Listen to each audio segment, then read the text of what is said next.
And we should be live. Hello everyone, hello. Today we will be discussing the new units from the current event that is out right now, Special Alert Halloween Police. We'll also be looking at some of the skill evolutions that released at the same time for some of the past Halloween event units. Joining me today is Milk. Hello. And joining us today again is Erbie. Hello. And Zalgus. Hi. Alright, fantastic intro everyone. Let me know if that music was definitely too loud. Let me just turn it down. Anyways, let us proceed with the discussion. And we will first be talking about, that is, Alice. She recently received a skill evolution that... Hold on, let me take out my notes. Yeah. So she recently received a skill evolution that lets her bestow a skill to allies one square around her whenever she moves at a 90% rate. That skill in itself is Volus's. Beachside Volus's skill where he has an advantage against every debuff. So just like that, Alice can actually work in a way that she gets that advantage both for herself as well as her allies nearby. And you would not have to need to bring Volus anymore. However, it's still a good idea to bring Volus if you're doing that kind of setup, just merely because Volus already has advantage and against every debuff, and that would stack with all these scalable advantages as well. Yeah, I don't have too much to say on this other than... Oh yeah, there's another aspect about Kit, I'll just mention it later.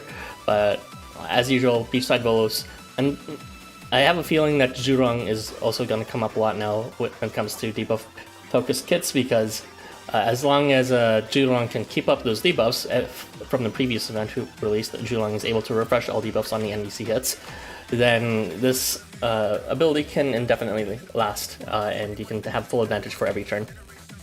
And I would say the kind of debuffs you'd want to inflict in the first place would be damage attenuating kinds, if you want to take advantage of the regeneration effect, which would work a lot better with some kind of damage attenuation, or the opposite side of things where you can bring some debuffs that reduces the enemy's defense so that you can actually amplify the damage higher. So both sides of the coin work out in this case.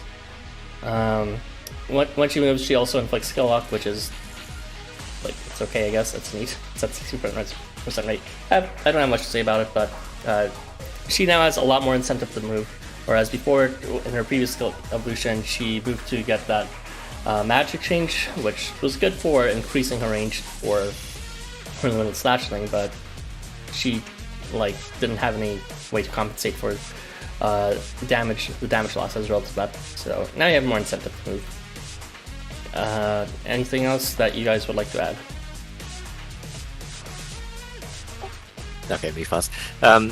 About Volos, while it would turn his 1.5 advantage into roughly 2 times advantage for each debuff, I don't know about that, because the problem is that if you're bringing Volos has no debuffs, so you're going to be one debuff account. Does he? On the CS, he has lock. Great. I think it's curse and CS lock, yeah. I guess you could go with that, but I don't know. Sacrificing 2 slots for that doesn't seem like... I mean, yeah, it's a nice meme. I did it myself once, but it just... I speak from experience when I say that with 3 slots, trying to fit in lots of debuffs is difficult. So with only 2 slots to fit in debuffs, it becomes harder than that. And also Alice has to move, which kind of makes it kind of hard to use, I guess. I don't know if I would call it that per se, but it's something that's kind of difficult to build around, I find. Well, yeah, this is just beachside Volos with a vengeance, and beachside Volos memes have been tried for ages and with very limited success, so it's no surprise that you have some doubts about Alice being a Torque too. I mean, if Volos had a reliable way of increasing his damage, that would be good, but no, he only has a poopy crit. Crit can be useful if it happens, I guess. It's like a standard crit rate, which is to say not reliable. Well, besides beachside Volos, you could also just bring Alice for more general teams that are very debuff heavy. And you wouldn't have to put Volos in the face either. Yeah, probably a better idea. Yeah. Yeah, I just see this as like free 1.4 2 times damage if you can get like 2 debuffs, which is probably going to happen because Alice has Dazzle. I actually really hate the skill evolution because it's such a example of power creep of my favorite unit, Christmas Takimaru. It's really annoying. Oh, because with the thrust range, actually it was like low range skill lock, wasn't it? Yeah. I mean, this is at a much lower rate. The skill Takimaru thing was guaranteed. Yeah, but shot range skill lock after moving, it's such power creep. I mean, the power creep was already with Akia, anyways. Yeah, that's true. Akia had the same thing. I'm not sure what the rate was, but it was skill lock at shot range too, I believe, on move. Yeah, it was about 70% for Akiha. Yeah, so Alice is a bit worse, but she has other things going for her, like making everyone beachside rolls, which is questionably useful, but what can you do? What can you do? Not use Christmas Taco, that's what. If that's it, then I'm gonna read out the comments, alright? Yeah, I have no thoughts. This is a boring skill evolution that I don't really think. Yeah, it's a neat bonus, but I don't think it's going to See, the thing is, if change anything. If none of you like knew beachside rolls existed, I'm pretty sure all of you would think this is a cool evolution. But because he's been labbed out for like 2 years now, no one is convinced, which is kind of funny. Oh, I actually think it's a fine skill evolution. It's like free damage, like just slap in like Necros, a bunch of people with debuffs nowadays, like Miniaki. Necros or Miniaki, the go-to debuffers. Yeah, it's just like I'm never going to use Halloween Alice until she's like grade up bonus in like a farming quest, and that's pretty much how it's gonna be forever. I think I used Halloween Alice sometimes for grinding white maps, just because she actually does decent damage with her attack up and dazzle advantage. But I've got Kenko now, so I'll probably retire her too, unless I want to use her for her new memes that she received this time around. But yeah, if that's everything, anything from you, Zalgus, then I'll just read the comments then. Nah, my disappointment is already immeasurable. Okay. I'm glad to see that everyone's just saying hello. Hello, everyone. Yeah, I see no one has anything to say about Alice 2 in the audience side, so let's just move on to the next skill evolution, Kushi, which I'm sure Erbie has a lot of things to say about. Not really, to be honest. What? Mr. Flat Down? You there? Alright, technical difficulties. You speaked up for a second. Alright. But yeah, I don't have a lot to say about this, but I like the skill evolution. It's something new that they did for Kushi and Arsalan, which we'll talk about later, albeit a bit differently. But there's not really a lot to say about it. Basically, what Kushi got, the skill evolution for Shapeshifter, which was the phase start attack up guaranteed. Now he also has on phase start limit to himself and allies at 1 square around himself, so it's kind of a meme. Phase start limit. I mean, it's a damage amplifier, sure, whatever. But it's a 2 times damage amplifier. Yeah, it is, but I don't know about it. I don't really like phase start limit. It's That's held out to Makan. It feels kind of pointless, but whatever. That's the least important part, anyways, of his kit. What he also applies to is to enemies, also at 90% on the entire board, flat damage strengthening, which is an irremovable debuff that basically triples the effect of damage over time debuffs on the enemies. So, for instance, if an enemy has countdown that usually deals 20,000 damage, not 20, not 20,000, 2,000 damage. It is 20,000. 20,000 damage, yes. It is 20,000 per tick. I confuse things sometimes in my English, but yes. 20,000 damage per tick. Now it would deal 60,000 damage per tick, which is ridiculous, to be honest. This is probably meant to... the multiplier is probably only that big, because Kushi only has countdown on his charge skill, and that is literally the only sort of flat damage debuff he can apply on his variant, that is. So they probably made it this high because of it, but because it affects all enemies on the entire board, it makes it work really well with other units that also have a lot of damage over time debuffs, but mostly just countdown, really, because countdown just deals so much more damage than every other debuff. It's really ridiculous. The cool meme is that this actually works really well with regular Kushi, so now you can use double Kushi, I guess, for maximum use. No, don't tell that Kushi YouTuber that brings Kushi for every video. I mean, now he can bring 2 Kushis now. Woohoo. And he's going to deal a ton of damage. For 4 turns, yes, basically. I know the debuff says 5 turns, but it really only is effective for 4 turns, because the first turn is pretty much essentially lost. Just like... Yeah, it's because of the timing of it. So the tick of the damage goes off at the end of the enemy turn, but the counter for the debuff itself is reduced by 1 every end of your turn. So as a result, it's just the first turn is just your turn, and then if that passes, and then there's no tick, but it goes down to 4 turns only. Yeah, pretty much. There's not much to say here. His kit is still kind of a meme. I mean, I guess if you want to use an okay-ish sort of thrust range unit, I'd say so. I mean, I actually use... I mean, I'm talking overall with the kit. I'm not talking about the flat damage strength. I'm talking about... No, I am too. I was too. I was actually talking about...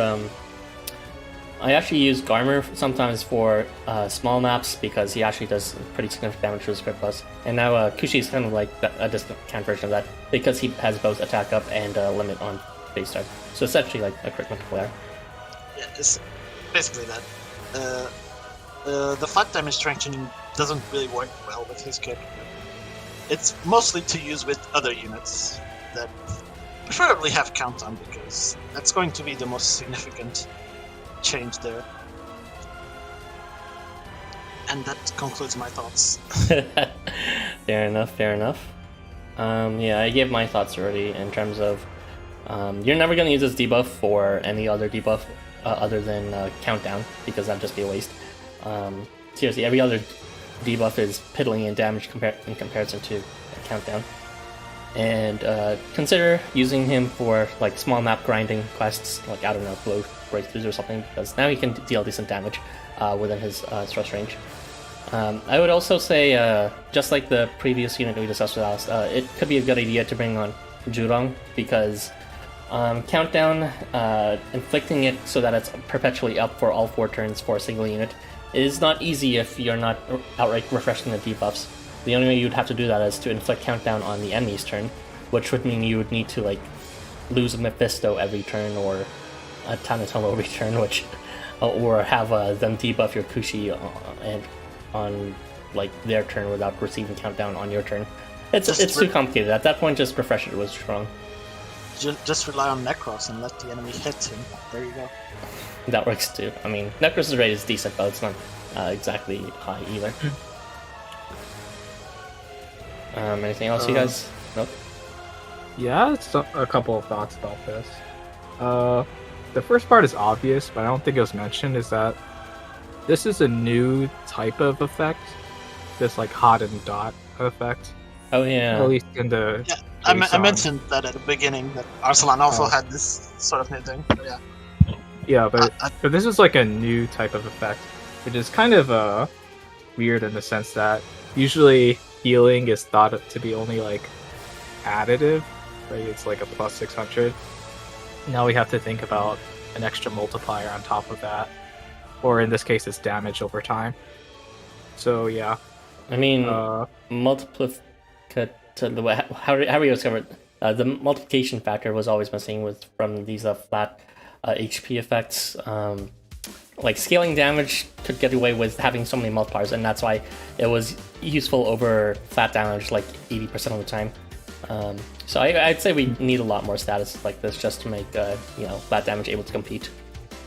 Oh, I mean, I think it's fine. It's just that it's a bit overwhelming, I think, maybe for new people, because it's like a bit weird, but that's just my opinion.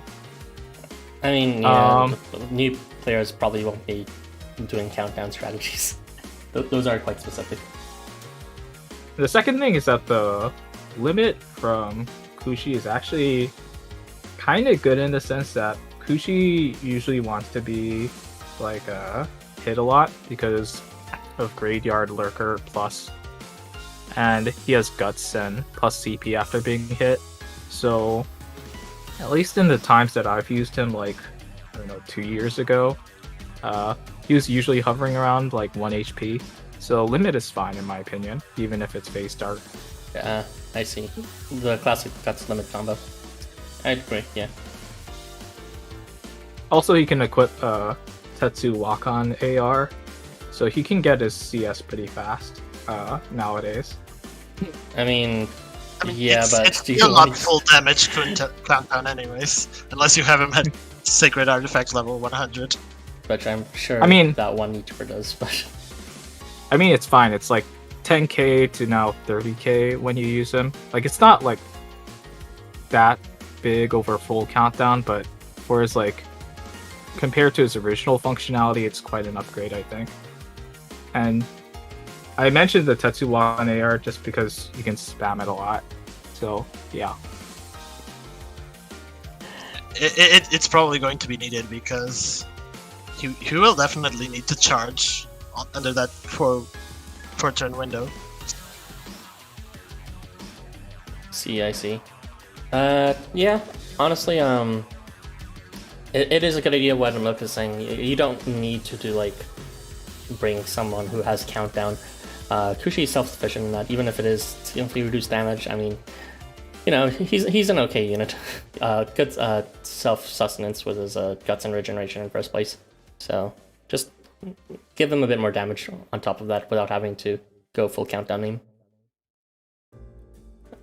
Zalgus, you're there, right? Yeah, I am. I have no thoughts on this. You haven't said anything. Come on. I have no thoughts on this. Haven't already been said. I think it's interesting, certainly, because, like you said, flat damage has always been kind of useless for the enemies because it was so much easier to just multiply a bunch of R damage. So I don't know. Maybe we'll get more flat damage strengthening in future, but then I feel like that'll kind of be treading on. I mean, we already had a high difficulty quest that incentivized you to use flat damage, so I believe it's coming now. I mean, hey, Shiva can still kill him in one shot. I hope this debuff becomes more universal than just in Kushi. And I hope they release more debuffs that are comparable to countdown level damage. Because the other ones are just an actual order of magnitude away. They just become irrelevant when countdown is in play. They could just do some sort of, poison strengthening that multiplies poison's damage by 20 or something. See, that's what I thought Shenong would be, but then they did this fucking weird poison reversal, which was just more scaling damage for that. Which is unfortunate, but LifeWonders probably did not have the technology back then. They do now, though, so let's fingers crossed they'll be using this technology again. They added a dedicated parameter for it in-game after all. But yeah, if that's everything, then you are free to read the comments, Erbie. So where did we leave off? Okay. A lot of highs. Seems like Kushi's skill evolution was influenced by LifeWonders' love of the flat damage meta. Everyone loves flat damage meta. That is not just LifeWonders. It is the facts. I feel like I invited a priest here who's like preaching about flat damage meta whenever you talk about it. I mean, it's everywhere. How can you deny its presence? Spending too much time as soul sermons. Hello, Zurong, the cute debuff enabler. Also, because I'm immature, you can say Kushi again. Oh. Bonk. Flat damage meta is coming. It's already here. It's been here all this time. People just don't believe it. I mean, it works for a lot of challenge quests nowadays. It's actually valid, but you need to be like consciously aware of it, and the game still isn't quite at the level where it's like you're gonna be aware of it just by playing the game without thinking. You got one more comment there from Gascon. Go ahead. Oh damn! My browser just minimized itself. Hello, sir. Do you have a moment to talk about our Lord and Savior, flat damage meta? Yes, we must preach to him. All right, maybe I should cut the stream off before you're all converted. Lianan out with several flat damage buffs and debuffs. Oh my god, Lianan for flat damage. It's coming. It's coming. She's going to have like a 10 times multiplier on flat damage. Oh my god. Okay, let's move on. We are now going to be talking about the other damage overtime modifier, Arsalan. This is being handled by Milk, I think. So, go ahead. Yes. So, Halloween Arsalan also got a skill evolution along with the other 2017 Halloween units. And it's 3 effects. The first is when appearing plus 80 CP to self at 100% rate. So, he's going to get off his his CS off pretty early in the game now. The second effect is that he gives plus 24 CP to himself on miss and 80% rate. So not guaranteed, but it's still pretty good and high. And the most interesting effect is that he applies healing strengthening to himself and allies face dart at a 90% rate. And this healing strengthening doubles the healing from status effects like blessing and regeneration. So my overall thoughts after testing Arsalan is that he's pretty fun to play, still. The first 2 effects are pretty good for keeping his CS up. I like to use the Alp Kushi AR that gives plus 20 CP when appearing or something. And since Halloween Arsalan gets combo, he's much more versatile now because due to that on miss CP, where you can position him in. That's a pretty good combo you thought of with that AR. In addition to charging, was it totally up? If he doesn't have anyone directly in front of him, he can miss and get even more CP. Yeah. So previously you had to think about putting him in the front line, but now you can just put him whatever, and he's just gonna get his CS every 1 to 2 turns, and it's pretty fun. I would not actually recommend the Kagu Iku AR, the one that gives blow units combo on miss, because Halloween Arsalan is just gonna combo from his CS anyways, so using that AR is just overkill at that point. So you can just use anything else that you want. Yeah. Okay.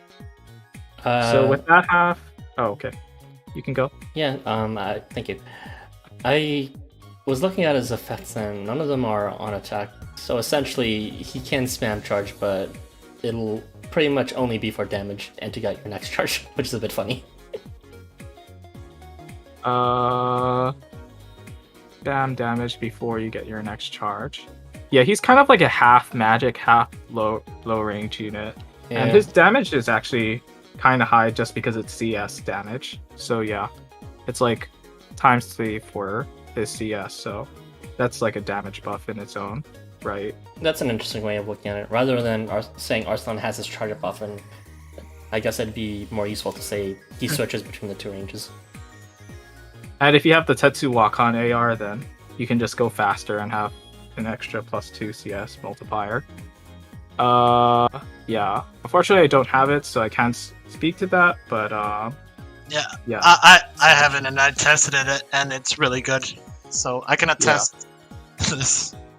Oh right, I forgot to mention that people might not know this, but his CS also gives +12 to 24 CP whenever you hit an enemy, and that's any hit. So it could be a dead unit too. Yeah, and that's on top of the CP that generates from hitting the CS. So if you hit 5 units, he charges himself again fully because of that and the combo and the blow CP generation. And and he has Graveyard Lurker +2, so he gets CP from being hit as well. So he's still like a really fun unit. He's just like faster. And it's nice that they gave him an on-miss ability for it, because I mean, his kit didn't really work towards low range at all. It just felt like a middle ground, or like a waiting period before his charge. At least with blow range, it'll be easier to miss and to trigger that. So that's honestly, one thing that synergizes with the range. Honestly, the one thing I thought that was best was really the phase start ADCP. No, not the phase start, the when appearing ADCP, because that was really his problem to begin with. Yeah, getting that first CS off was kind of a challenge, and that plus ADCP like really helps. Yeah, but it was very annoying in Jamboree when I was trying to use him, and it was just to get this CS was so hard. But now, thankfully, at least it's very possible to keep CS spamming and start immediately on the first phase. Yeah, and thinking of how it happens after he charges, let's say he charges and hits one unit that is not directly in front of him. That's like 12 CP if he's Sacred Artifact level 1. And then he'll combo and get and miss for another 24 CP. And then on the next turn, he can miss twice because of combo and blow range.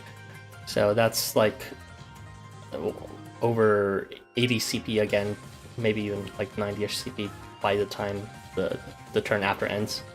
So he's very well primed to be doing his charge every 2 turns or every 3 turns. Yeah, plus 24 is kind of stupid high. I think Nightmare Durga is like 12 to like everybody, but he's like 24 to himself. Okay. What else is stupid is if you supercharge your team with healing buffs. Now that is stupid regeneration.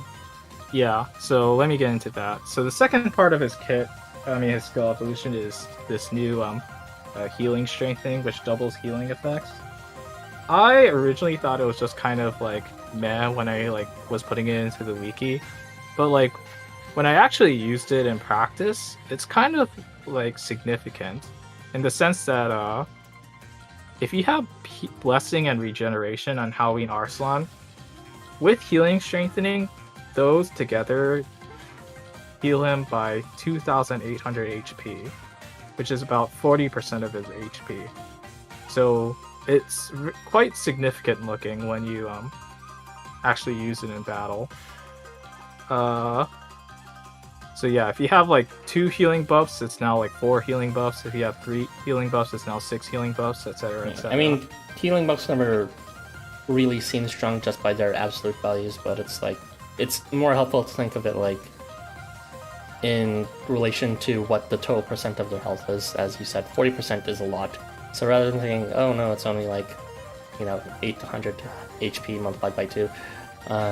Just remember that enemies have a lot more HP than your own units, and as a result, you're just healing a proportionally a lot more for your own team. And this is going to be for 3 turns in total. But with that said, like any healing buff, don't neglect using defense buffs with it. Your healing will only be as good as the defense buffs you put with it. Thankfully, he has Unction. Yes. Yeah, he has Unction and Regeneration. So he has actually 2 of the more rare healing buffs to himself. Yeah. It's a bit of a shame that Regeneration's only to self, but yeah. Yeah. What else was there to say? Right. So Halloween Arsalan again is like one of those like guts users that like you want to get hit as much as possible due to Graveyard Joker Plus. So this healing buff is actually quite good for him in the sense that if you're trying to play where he goes to like 1 HP, like as I said, like Blessing and Regeneration are just gonna get him back up to like 40% HP. So yeah, it's pretty significant in that sort of sense. Yeah, that's an interesting take on it. One guts to protect him from being outright killed, and then just ridiculous amount of healing so that it would be really difficult to like drain his HP down to 1 in the first place. Okay, Zalgus, you said like maybe 1 or 2 words. My dude. Because, sorry, someone came in and interrupted me, so I was half listening. But I know the prospect of healing 4,000 per turn is nice, but it's kind of difficult to... I was actually like looking at all the healing buffs, and it's actually kind of hard to stack all 4 healing buffs onto people all at once. Particularly Regeneration. Regeneration is one of the rarer healing buffs, unfortunately. Not using Alice. But yeah, there's very few units who can give regeneration to allies, and it's usually on move. So that unfortunately inhibits how useful this is, how useful healing, strengthening is. But I still think it's neat. I kind of wish it lasted 5 turns instead of 3, but I don't know. Oh yeah, by the way, have you thought about making our little name Discord indicators a bit more transparent? Because sometimes it blocks the CS. Or in fact, it always blocks the CS. I block the CS. I mean, no, it's fine like this because I always put the relevant thing on the right side, which is the evos. Like for the units, which we'll be talking about soon, the main kit is on the right side. So. But we were talking about the CS. It was relevant. Yeah, well, it's just adjacent to the actual skill evolution. So there you go. Or that's my argument for it, anyways. Okay. Consider moving the text to the right. I'll consider it. No promise, though. Anyways, I think we're done talking about this unit, so you're free to read out the comments, Milk. Okay, let's see. If flat damage is the meta, then drain meta is coming soon, right? I will not mention a certain unit. Halloween Arsalan can finally loop reliably. It's still more of a meme than anything, but it's fun. Yeah, he could kind of loop well before, but he's definitely better at doing it now, especially since he just starts off with it. Let's see. I am low on nether mats because of the banner and skill evos. Yeah, there's like 3 nether units, and all the units that got skill evos were nether except for Krampus, so yeah, unfortunate. Halloween Arsalan post Skivo is like Alp now. Give him the Coup Alp AR and heal ready to launch is CS on the start. Yeah, I think this was like sort of like the most obvious thing to do with him when I was like scrolling through my AR list, and it's pretty fun. So yeah. On another hand, his healing boost is very enticing. I wouldn't say enticing, to be honest. I think it's like very nice, but I don't think that like people are just gonna like use Halloween Arsalan just for this healing boost. Yeah, I think most people would just use him because his CS is pretty fun to use. Still a blow unit C tier. I don't really get this like sort of thing, but sure. Old blow unit's gonna get their justice. I don't know about that. Pollux still forgotten. One day you'll touch Pollux.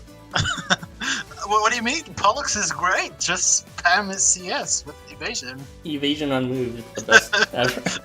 Evasion and guts. Just use him like an iron charge. 2 broken buffs on a single unit? Really? Unbelievable. Yeah. I don't know what they would do with Pollux, to be honest. But they can definitely give him some spicy stuff now, considering they're doing all this like hot dot skill, status, whatever. But yeah. Yeah, I totally did not expect something like this to exist in this batch, to be honest. But it was a neat surprise. Yeah, ignore Christmas Pollux and give an Evo to Pollux again, or like they did with Melusine. I'm still mad about the whole Melusine snub. She deserved it the most out of everyone there, and then she didn't get it. I mean, I'm still like kind of irritated that didn't they give like a skill evolution to like Ban Typhon, and then like regular Ifrit is like still right there, like on like the banner, because like everybody was predicting like regular Fenrir and then regular Ifrit, but no, it's Ban Typhon. So it's like, what the fuck? Yeah, you certainly needed one. I don't know, maybe they're waiting for their date quests or something. Yeah, I'm also a bit upset that they didn't skill evolution Motosumi, but sure, during Setsuman. Oh, yeah, like regular Motosumi is just... And Kagutsuchi as well, because he was in the... Yeah. But Motosumi has glint. No. Pollux still forgotten. What's with blow units being everything except blow units? Yeah. I mean, most people don't use blow units for punching, but it's still actually a good thing to use every once in a while. So trying to remember that is actually kind of hard. Pulling him for him just because Husbando and that new buff will come in handy with other healings. Sad that his healing amplification doesn't apply to on-attack healing like BBQ Chernobog. Yeah, that would be a bit too much. Yeah. I mean, if it worked... I think they have a point, just because I always thought on attack healing was kind of super mediocre in the first place. So this is a start for, you know, heals from buffs, but heals from buffs are always like pretty okay. The ones from attacking is always kind of whatever.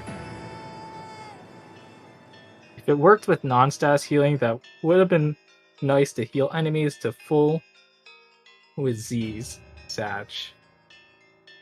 Will it be reliable to use him with Tetsuok's Naja? They are. Naja. That's the one where you, I think, is that the one where you attack and then you get movement? No, you attack and get acceleration and Omni movement, yes. Yeah, you get Omni movement. I think it's extra damage to acceleration, I forget. No, you get acceleration as well.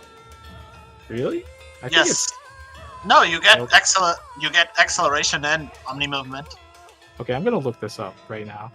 I think it's extra damage to acceleration. No, I'm pretty sure it applies acceleration to yourself. I've used it many. Yeah, it's expansion and acceleration to self. Oh wow, it's a very good AR that people overlook a lot of times. Yeah. It's limited. When I was using Halloween Arsalan, I didn't move him that much actually. Like I didn't move him for unction. And that was because I was using Marco for defense. And yeah, I mean, sure, if it works, it works. I mean, the hard part is just like getting him to like hit a unit, because you're gonna be doing his CS so much that the timing can be kind of weird. Because usually you'd be on like a two turn clock cycle for combo. But I think the Omni movement would be like 3. So yeah, something to keep in mind. But you could definitely use it. Poor Christmas Melusine regular is better. Yeah, very poor her.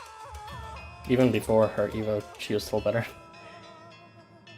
Regular Ifrit is meta now. Just used him with Halloween Toji. Clown. Yeah. Very... I really wonder what they're gonna do with regular Ifrit too. But yeah, you can get sucked by Toji. Low unit just blows. If it's too much, then it's not enough. I don't know, all the blow units have been pretty good recently, except maybe not anymore, but yeah. Sure. Okay, I think that's it.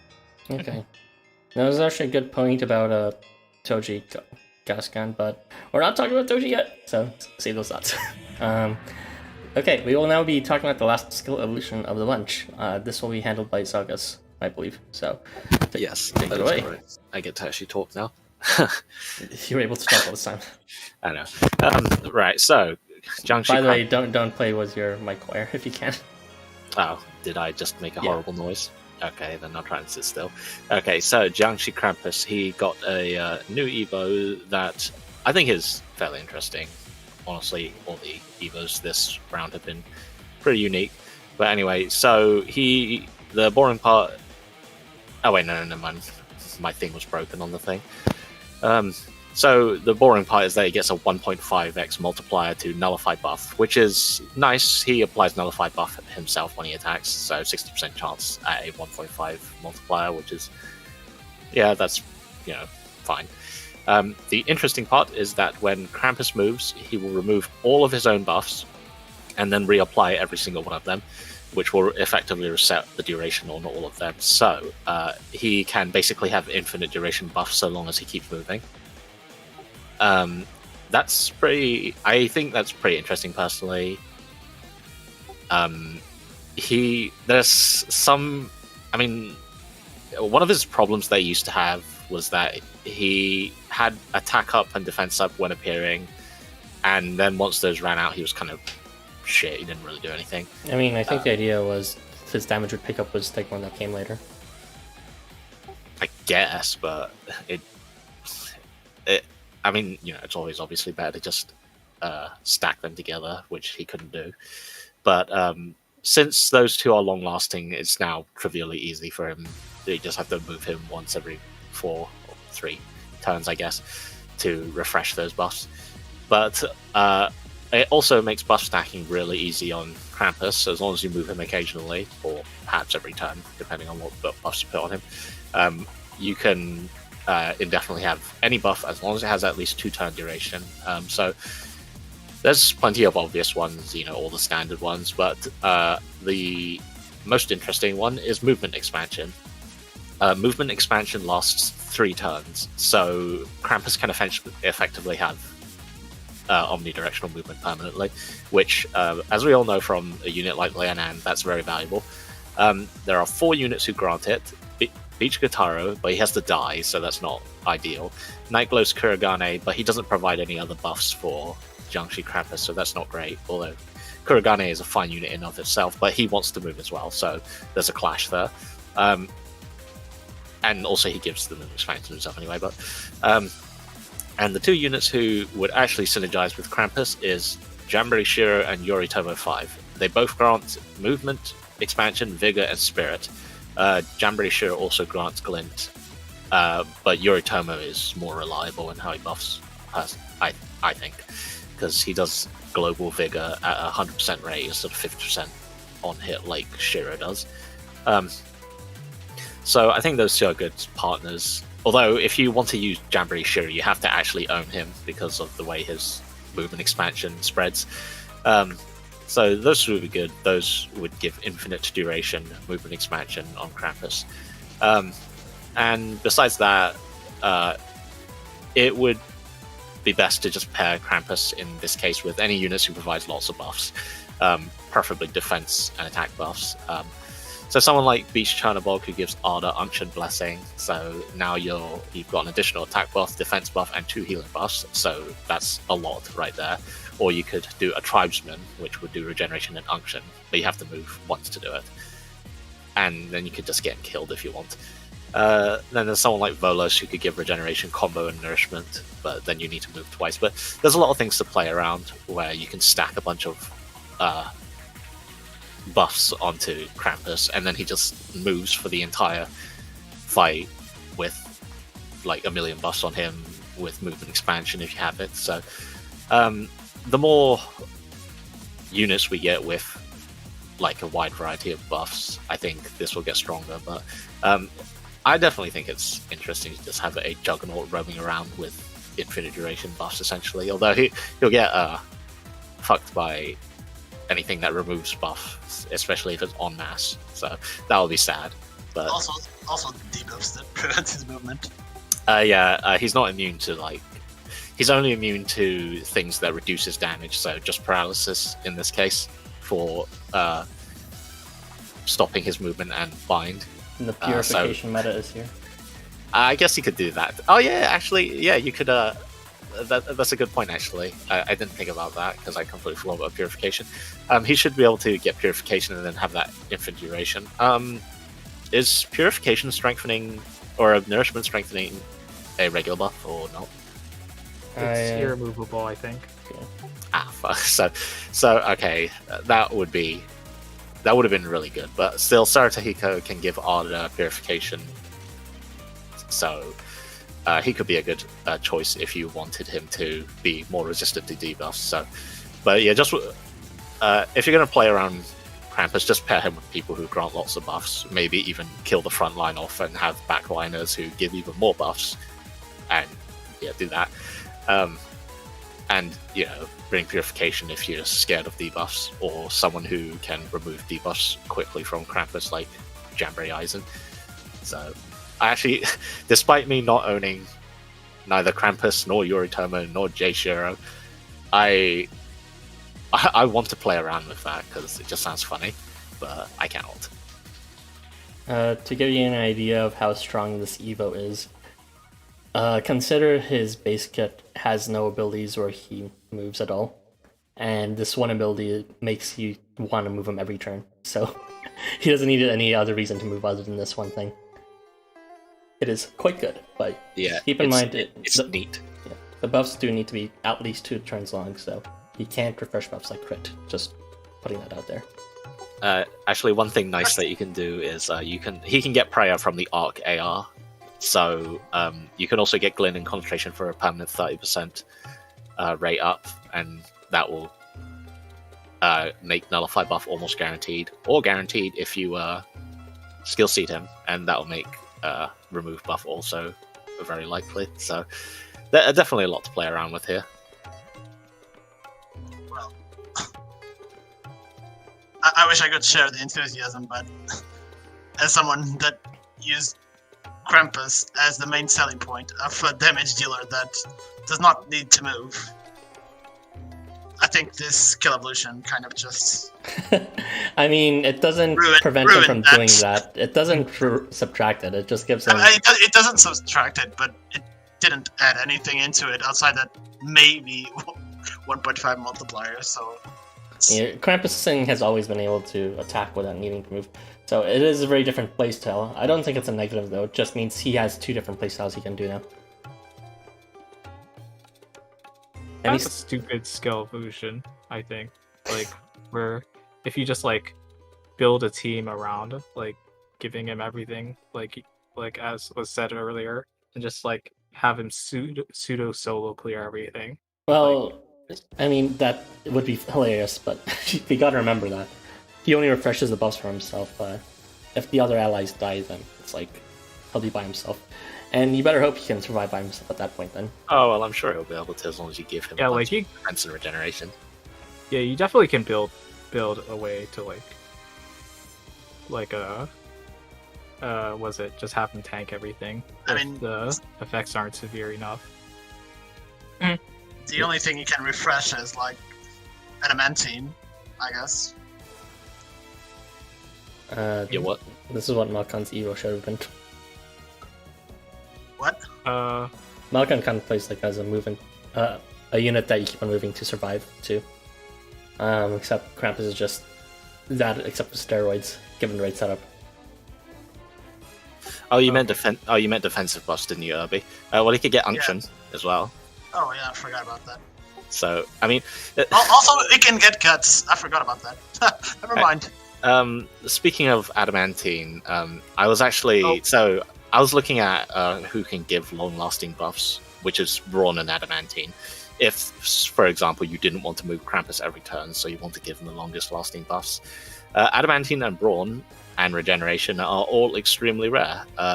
They're all very hard to grant to allies and are very prohibitive, and the units who do grant those buffs generally don't grant many other buffs. I named Tribesmen and Volos, but they're not really that great for regeneration. And on Adamantine, it's just the Eisens, Zhao, and Motosumi, Setsubun Mototsumi, and they don't grant any other benefits to Krampus, so they don't really synergize as such. And Brawn is much in the same boat. There isn't really many units who give a ton of buffs to Krampus, so it's actually kind of hard to get some of the buffs onto him. I mean, Brawn, Adamantine, and Regeneration have always been the rarer ones, so that's not super surprising, but it still kind of sucks that. I was trying to look for more ways to get Adamantine just so that you could triple dip with defense up, unction, and Adamantine, but it's harder than expected, unfortunately. Yeah. I mean, Zao is kind of like weird, but like you can also get vigor from that too, so I don't know. Yeah, but his rates are trash, which is why I was disappointed.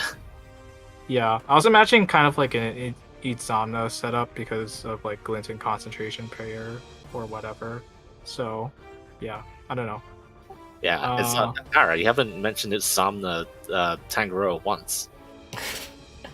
Well, yeah, you could just do that instead of having, like, doing that with Krampus, but, you know, that requires 2 units, although it's for the entire team, and also requires having Tangaroa fully seated, and it also requires Itzamna having the RKR.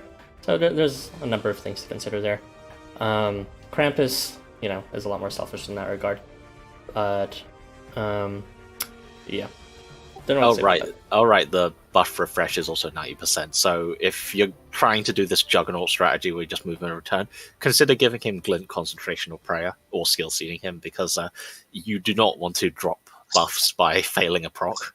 Good thing now we have an AR with guaranteed glint to the whole party, except yourself. No? Yeah, it's pretty easy, honestly. Now it's very easy to get past 90% rates. They'll start doing 80% rates. No. Stop, Yamate. Okay, and in summary, Krampus, quite good, but also very different functionally from how he was before. I think that's it, so let's read out the comments, will you? Do that for us, Zalgus. And not touch your mic. My apologies. We're at Chris Senma with glint concentration, right? Something like that. Go brr. Yeah, it would be nice to put all the status or skill proc increasing things and concentrations and attack buffs too, so that's nice. Krampus, also mourning. Hello, Lol. Jay Shiro's anti-synergy with the support system. Yeah, Jay Shiro is very tragic. He was Babby's first. He's not a follower, he's a leader. He was Babby's first position, or what would you call it? A movement expander? It was like to prevent bad positioning on turn 1. Oh, right. Repositioner. I suppose. With buff refresh, buffs granted by on-leave skills can finally become meta. I don't even remember what on-leave skills are really... I mean, I already did a flat damage meme for that, but I don't even remember what on-leave skills buffs are granted. It's usually like something like Guts in the case of Defense Puma, up or as well. Defense up occasionally too, yeah.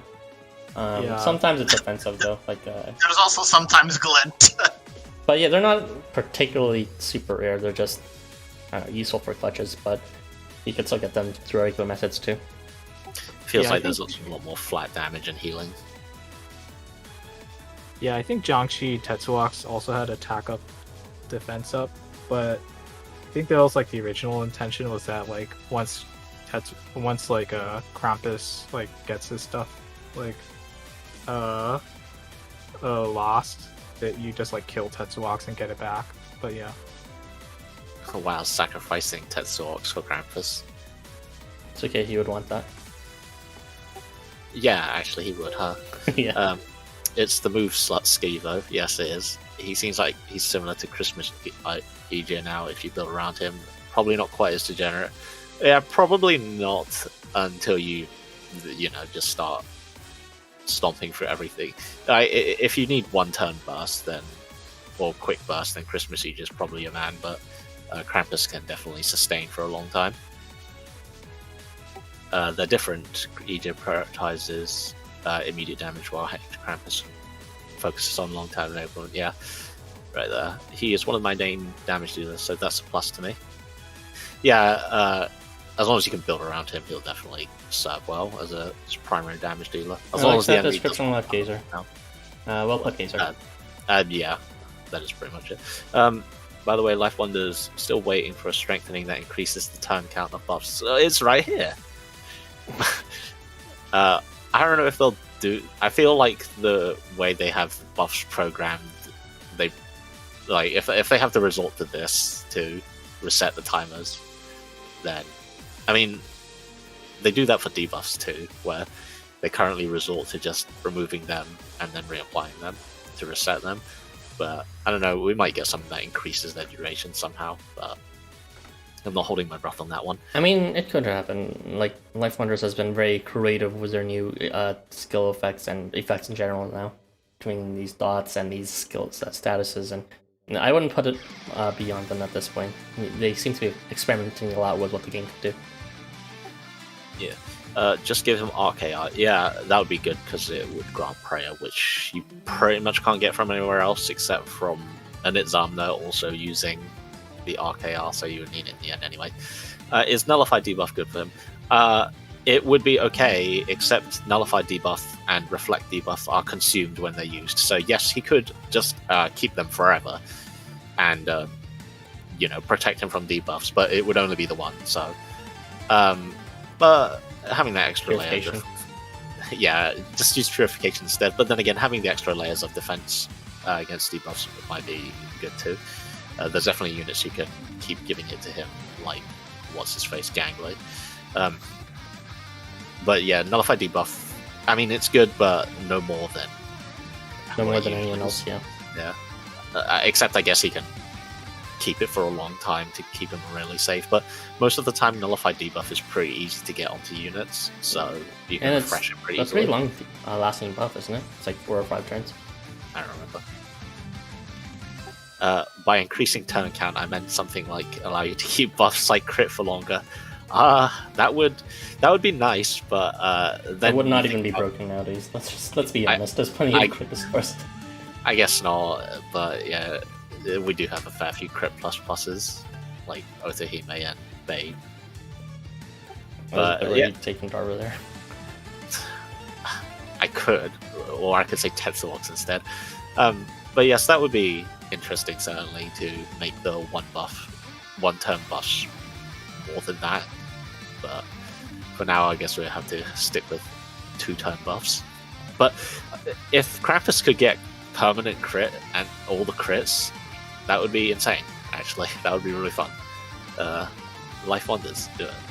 All right, calm down. We can't have a unit that does everything quite yet. We already have that with Leanne. I don't even know him. Anyways, let's just move on to the next. Finally, first unit of the actual event that's on right now, Halloween Police. So we will not be talking about specific evolutions anymore. We will be starting off with the mob that drops from the drop quest, the Trickster. And there's like very little to say about this unit, honestly. It has a... Let me just pull up my notes so that I don't mess up. It has a limitation reward system, which is becoming more common in this game. I think they're neat in terms of the design choice of this unit can do this cool thing, but then they also have this thing that makes you like restrict how you would play with them or like debuff them in some other way. In this case, the good thing about this unit is that it is a mob that can actually inflict a pretty powerful debuff, buff reversal, which is still in like very few units. It's like in Daikoku on charge and Valentine leaked on his regular attack, Babylon on Chief Struck, and Bale whenever she attacks. So if for some reason you don't have any of those 5 stars or variants, then Trickster may be an option you want to consider. However, there is a caveat to the fact that you can use powerful debuff on the mob. So the limitation or the cost of using this is that if he only spreads that debuff which he applies to himself, given a buff. So he receives a buff reversal whenever the turn begins, and it's kind of weird because it's to self, so he's like, he's at risk if you don't do anything. Or rather, he's at risk to your team, because if you don't buff him, then when the enemy team's turn starts, then he will spread that debuff to all of the allies around him in a 2 square diamond radius. If you do buff him, however, then if you manage to buff him before the enemy turn starts, he will spread all his debuffs, including buff bristle, but not limited to all the enemies, also in a 2 square diamond radius. And then he'll proceed to remove one of those debuffs. So it's kind of a word salad there, but essentially it's quintessential as a trick or treater. You give them a treat, that is to say a buff, and then they will be happy, and then they'll do their proper thing of debuffing the enemy for you. If you don't give them the treat, then they'll trick you by debuffing your own team instead, which is actually a really shitty debuff to be affected by. There's no reason why you'd want to be affected by buff reversal. It's not worth the trigger for debuff effects from your allies, and it's also not going to protect you from something like Wolf with their non-debuff weakening, because the multipliers is pretty much the same at that point. But yeah, he has some other extra stuff on top of that, which is tenacity at a very low rate when he's buffed, and obstruct advantage and healing and bind resistance, but none of those are particularly relevant. They're just kind of there. So the main thing you'd want to use them for, if for some reason you want to use them, is for buff reversal. But I would strongly recommend against ever using him if you have anyone else that can use buff reversal.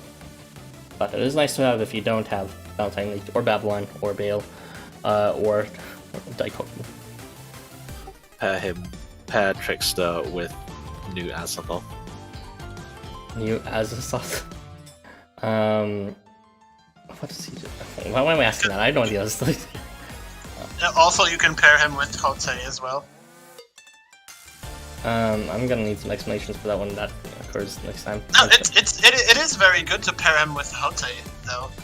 Oh, you're talking about when you give the buff reversal. Yeah. It would be, sure.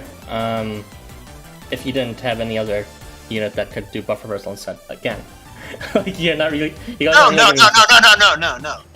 I mean, in the sense that he is good with Hotei, because Hotei pretty much almost guarantees that he's going to spread the buff reversal, and the enemies all will have crit on the first turn, so you'll immediately be taking advantage of buff reversal.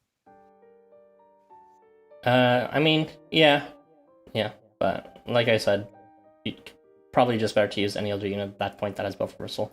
Unless you have a super reliable setup, like you may argue Hotei, for example, to definitely give them that buff.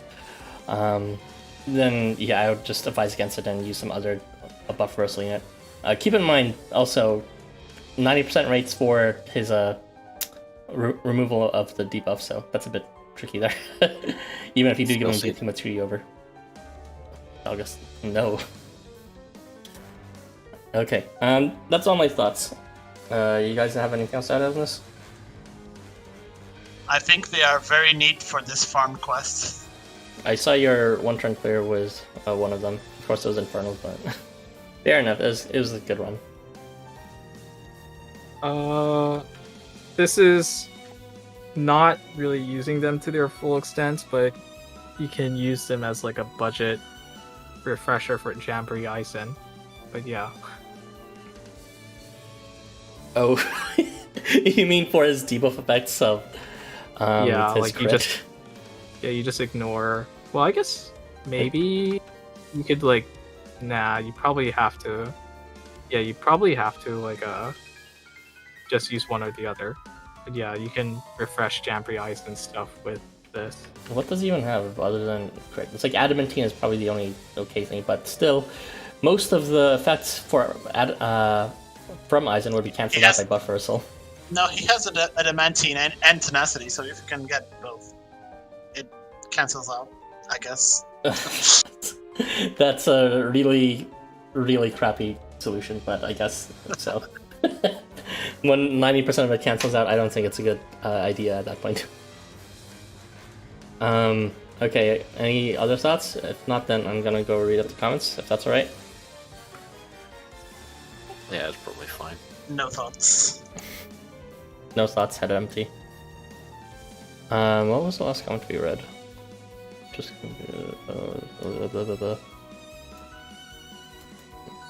one of my main damage dealers, probably the previous one. By the way, LifeWonders still waiting for. That was also the last one. Just giving me RKR. That was also the last one. Increasing turn count. By increasing the turn count, I mean something that allows you to keep this. That was also after that. Oh my fucking god. Clown moment. Oh yes, it has tenacity. Yeah, that's clearly a game changer right there. So are these like buff children? I got the impression they're like what's called freshmen or something, just fresh out of. They kind of look like teenagers. Yeah, they do. It's like they got. I actually got the impression they're more like college students, but they all have baby faces.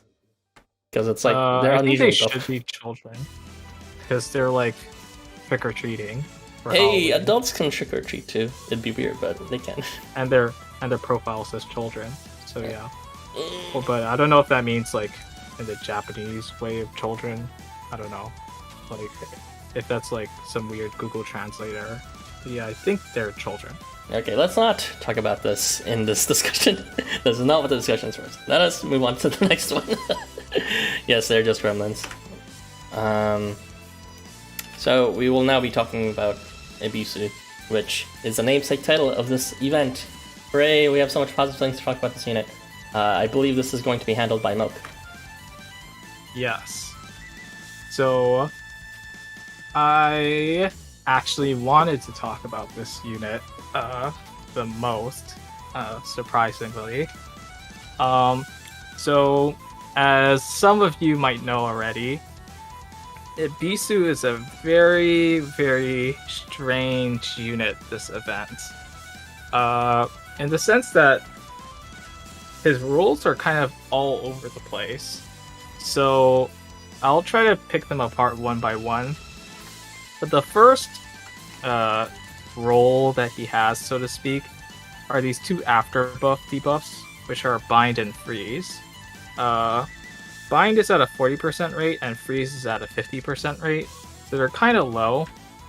Except for the fact that since after buff happens so often, these can actually be at pretty high rates. So as we'll see later. So leading into that, Ebisu gets two skill activation increasing buffs, which are Glint and Concentration. He gets Glint on phase start, so that's pretty much automatic. And he gets Concentration when attacking. So he can buff his skill activations that way. And the next part is his sort of like tanking abilities. So on miss, he can apply protection to himself and reflect debuff to himself and allies adjacent to himself at an 80% rate. And when he does this on miss, it leads into the after buff Bind and Freeze. So that's already 2 procs of those skills whenever he misses.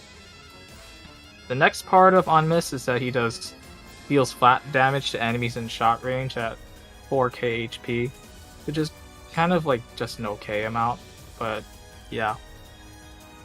And finally, there's one last part of his kit, is basically his tanking ability again, is that after he's hit, he removes buffs from enemies and nullifies buffs, and applies nullify buff to enemies. And those are at a 70% and 90% rate, respectively. And he also starts off with phase start guts, which is, I don't know, it's just there. I thought you would have more to say about that. It contributes the to phase start guts? Well, it's a buff, right? So. I mean, yeah, it's a buff. Like it starts things rolling, so that's fine. Like, I'm more homing in on the fact that he gets like guts and glint, because I'm not really fond of the fact that guts is like a 4-turn buff. I yeah, see. like, so for shorter phase battles. Yeah, when you deal with like after buff stuff, you generally want to like care about shorter duration buffs like limit, poison reversal, blah blah blah blah blah, Yeah. or like arousal. So yeah, those are like the things I'm gonna home in on. In particular, glint and protection and reflex debuff are probably the most important. Reflex debuff in the sense that that's a buff that's easily removable because of enemies. So yeah. So yeah, he's like a really weird unit. To be honest, I don't really know what to say about him because even when testing him, I didn't really like know how much of an impact he had on the team. Like, freeze is fine. Bind is fine.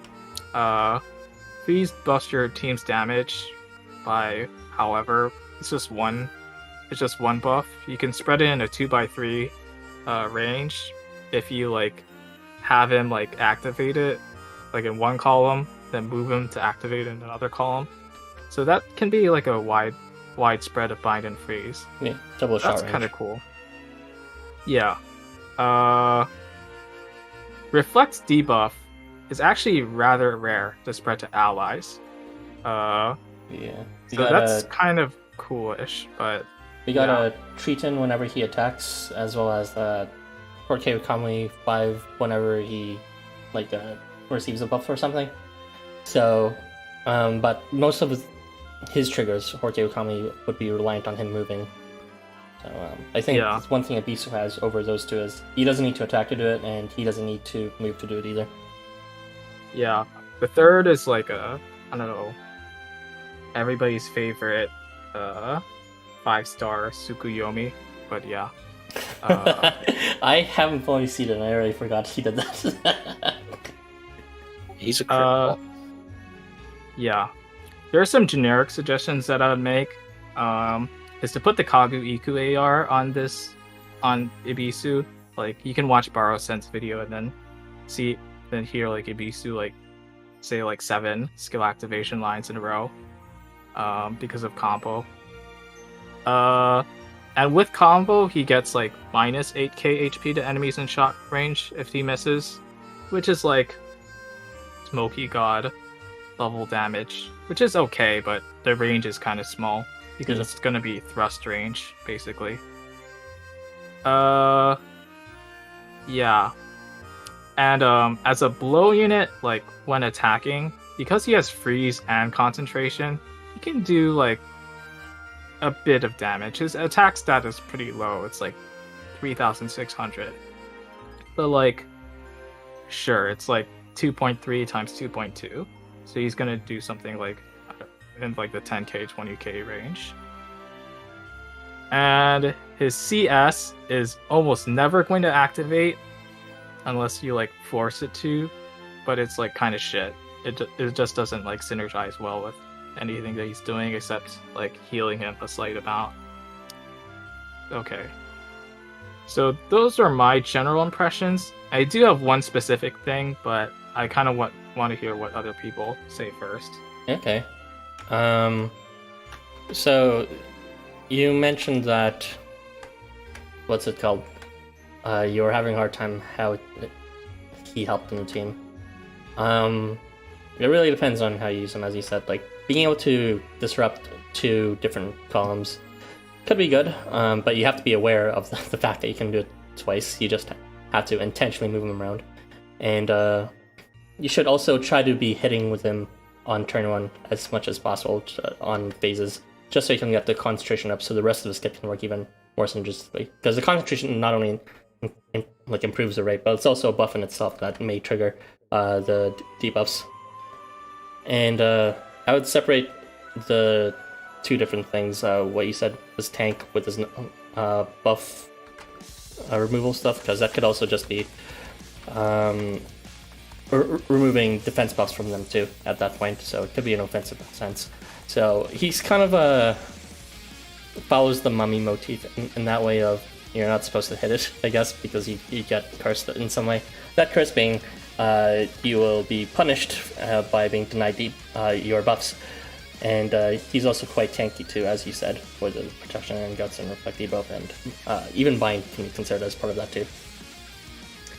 And I think he is strongly thematic for being a mummy, but I don't I kind of see why it's a bit hard for you to pin him in terms of team utility. Kind of like more of a war unit than anything. But in the very least, I can say his kit does synergize with itself. Whether he attacks or whether he misses, those things will trigger something which will then activate more things in his kit. So that's neat in itself, even if it like ultimately only leads to him debuffing 2 columns and being kind of a tanky and punishing. Yeah. My thoughts are, I don't know. I just think that it's all over the place, to be honest. By the way, I named the stream what it is because of your initial thoughts on Ebisu Erbie. So I'd like to. Can you elaborate? To be honest, I think his kit is a bit all over the place. Sure, he has all these different statuses, but I think the area of effect of these statuses is, frankly, low. Sure, freeze is a very rare debuff that could be used to stack with other things, and reflect debuff is also quite rare buff, but I just think the kit just doesn't synergize that well with everything that it has. I mean, sure, you have after buff to apply freeze. Yeah, okay. The rate is very low, so but it's after buff, so it actually is quite high for an after buff ability, so it's going to trigger a lot of times. But that doesn't.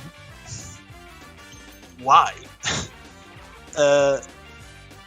What I'm trying to say here is, why do we have an after buff effect for this skill that doesn't even synergize with anything else? I mean, the only thing that will happen here is, he's going to have a chance to trigger it again and again. I kind of get your initial confusion, because after buff things are usually better for things that can stack as an effect, like healing or HP reduction or CP reduction, or even just add another buffs just so other after buff skills can trigger it again.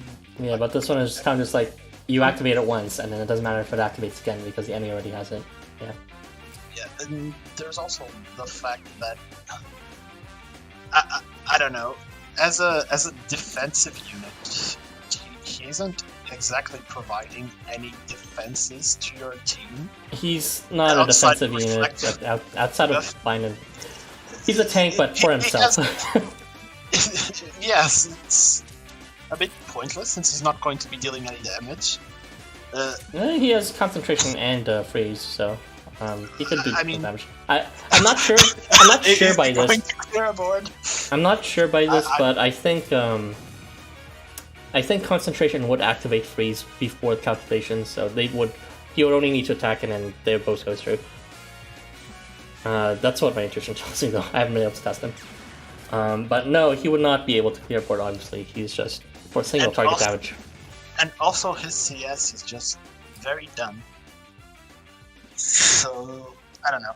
I think his kit is just not very good. Not even the flat damage could save him. Yes, that's the most important part. Of course. I think I would have been really excited if it was after buff flat damage. Like, if it was after buff flat damage, it would be great, but it's on miss. It's kind of dumb. Erbie demands more. Yeah, I'm really not a fan of those proc rates on bind and freeze. I also find it buff, that's fine, but I mean, yes, but in practice, I thought they were fine. I guess, but I've been I failed those sorts of rates plenty of times to know that. No, it shouldn't be a problem for Ebisu just because he has other buffs, a lot of buffs, as you can see, synergizing so that they activate always. Not 100% of the time, but it's more of an issue for it doesn't really cascade into anything like after buff usually does. Yeah, I don't really like that spread range either. Like shot range, bind and freeze, and also the fact that to really get the most out of it, you have to miss. So it's kind of like bootleg thrust range, or whatever. I'm not really a fan of that spread range. When I want debuff spreaders, I generally want them like magic range or higher than that. So I don't really like that spread range personally. I also find it funny that he has freeze, not like fear or something. But I guess that's bizarre. But whatever. He's okay, I guess, but I don't. I wouldn't use it. LifeWonders needed their freeze. LifeWonders thought there's not enough freeze. Let's give him freeze. He's just weirdly selfish for a lot of his kit, despite how much it interacts with itself. He's a tank and he's a single target damage dealer, but he doesn't do way too much for his allies. You're gonna really want to use bind and freeze if you want to justify using Ebisu. And maybe even you'll bring him just for the reflective buff too. But if you don't want any of those three things, the bind, the freeze, or the reflective buff, then there's not really a reason to bring the Ebisu. Oh, yeah, he also doesn't have curse for a mummy. That is strange, yeah. Yeah, okay. So there's one specific thing that I'm not sure will happen, but I thought was kind of interesting. But it's pretty much just like a theory craft at this point. Is that after buff bind is very interesting in the sense that it's after buff. Because what this means is that you can bind enemies when Ebisu appears and on phase start, which I think is new. I don't think there's like a phase start, turn start bind. Oh, true. Or if you equip an AR that like gives them a buff on appearance, that could count. So I think there's like one specific time when you can only use like Halloween Ebisu, and that would be it. Like if you could like bind an enemy that does like some weird when appearing effect. Yeah, because I believe a player when appearing precedes enemy when appearing. So yeah, that's actually a really good point. Yeah, Ebisu's better all of a sudden for that one specific tiny case.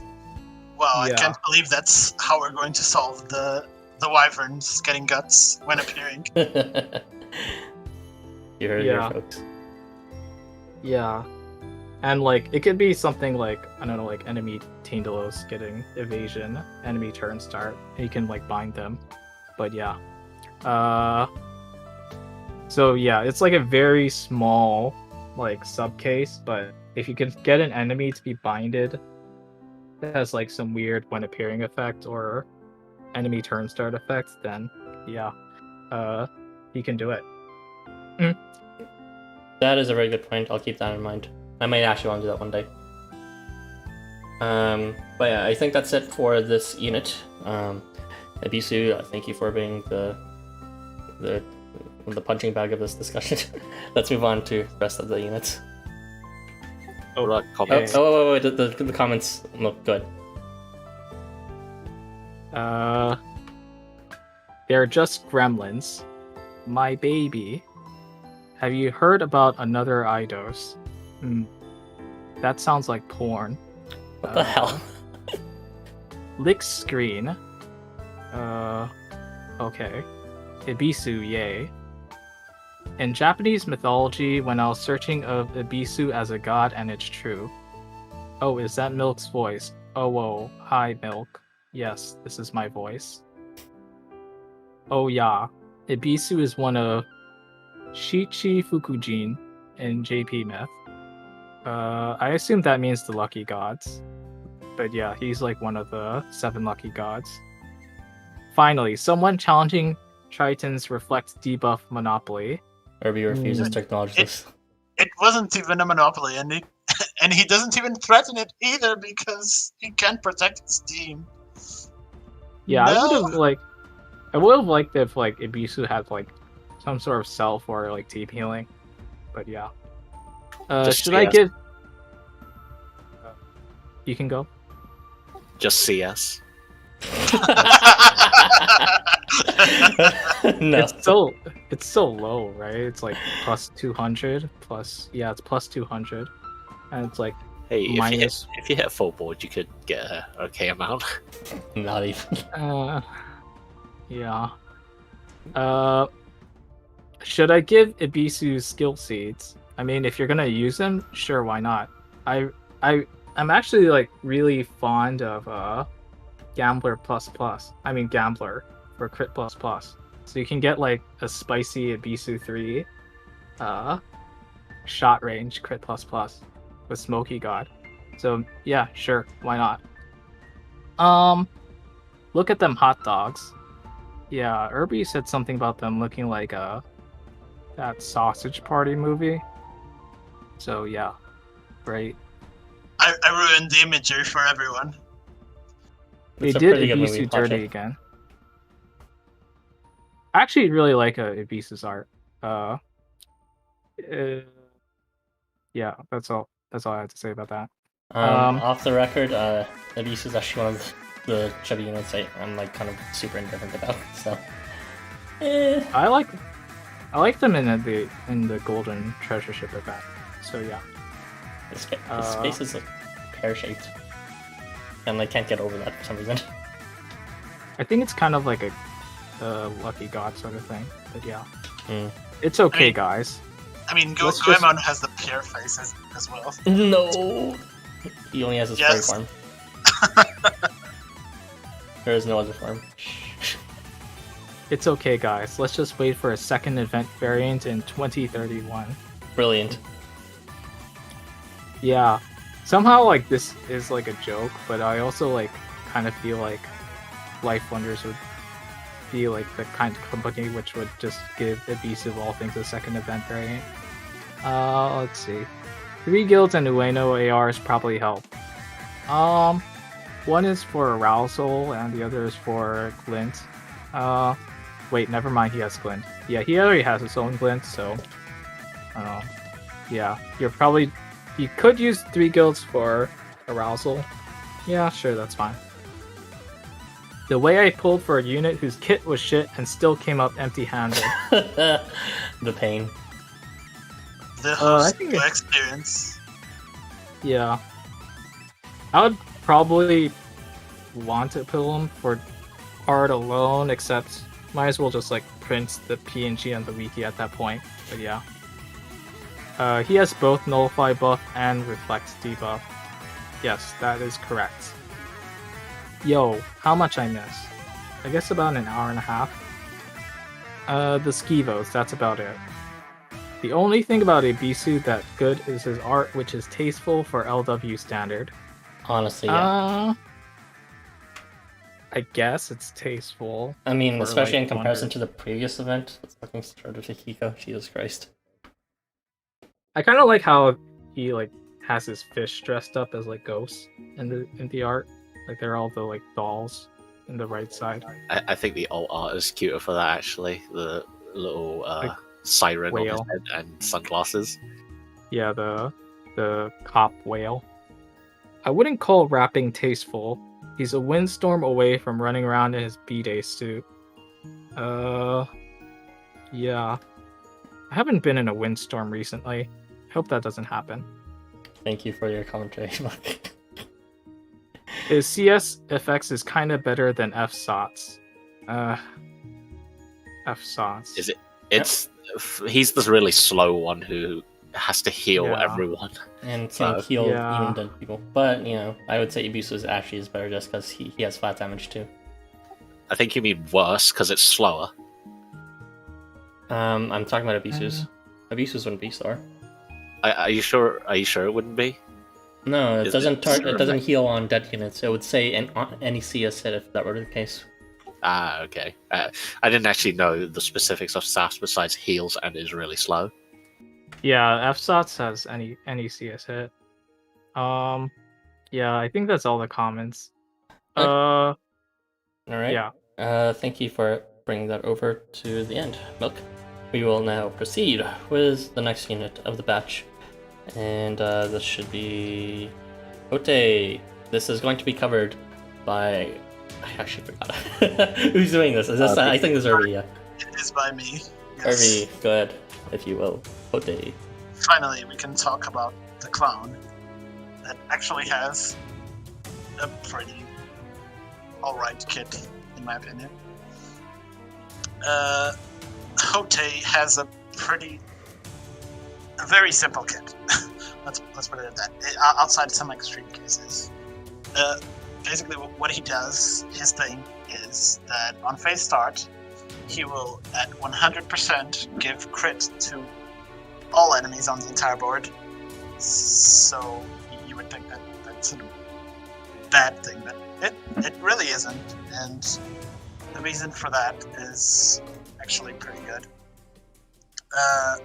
For one, the way turns and enemy turns work, for starters, the enemies won't be able to take advantage of the crit because once their turn starts, their counter for buffs and debuffs goes down, so their crit immediately expires as soon as the enemy turn starts. So that isn't a problem.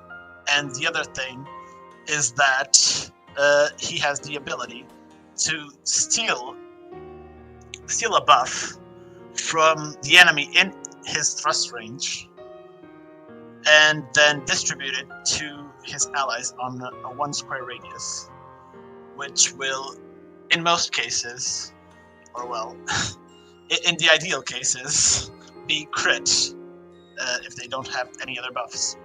So he will be able to distribute crit to essentially everyone in the team on the first turn, which is pretty good, to be honest. But this is only when he moves, so you gotta watch out for that. He also has Omni Movement expansion, so that really helps with his role that he needs to move. And to be honest, everything else that he has is redundant.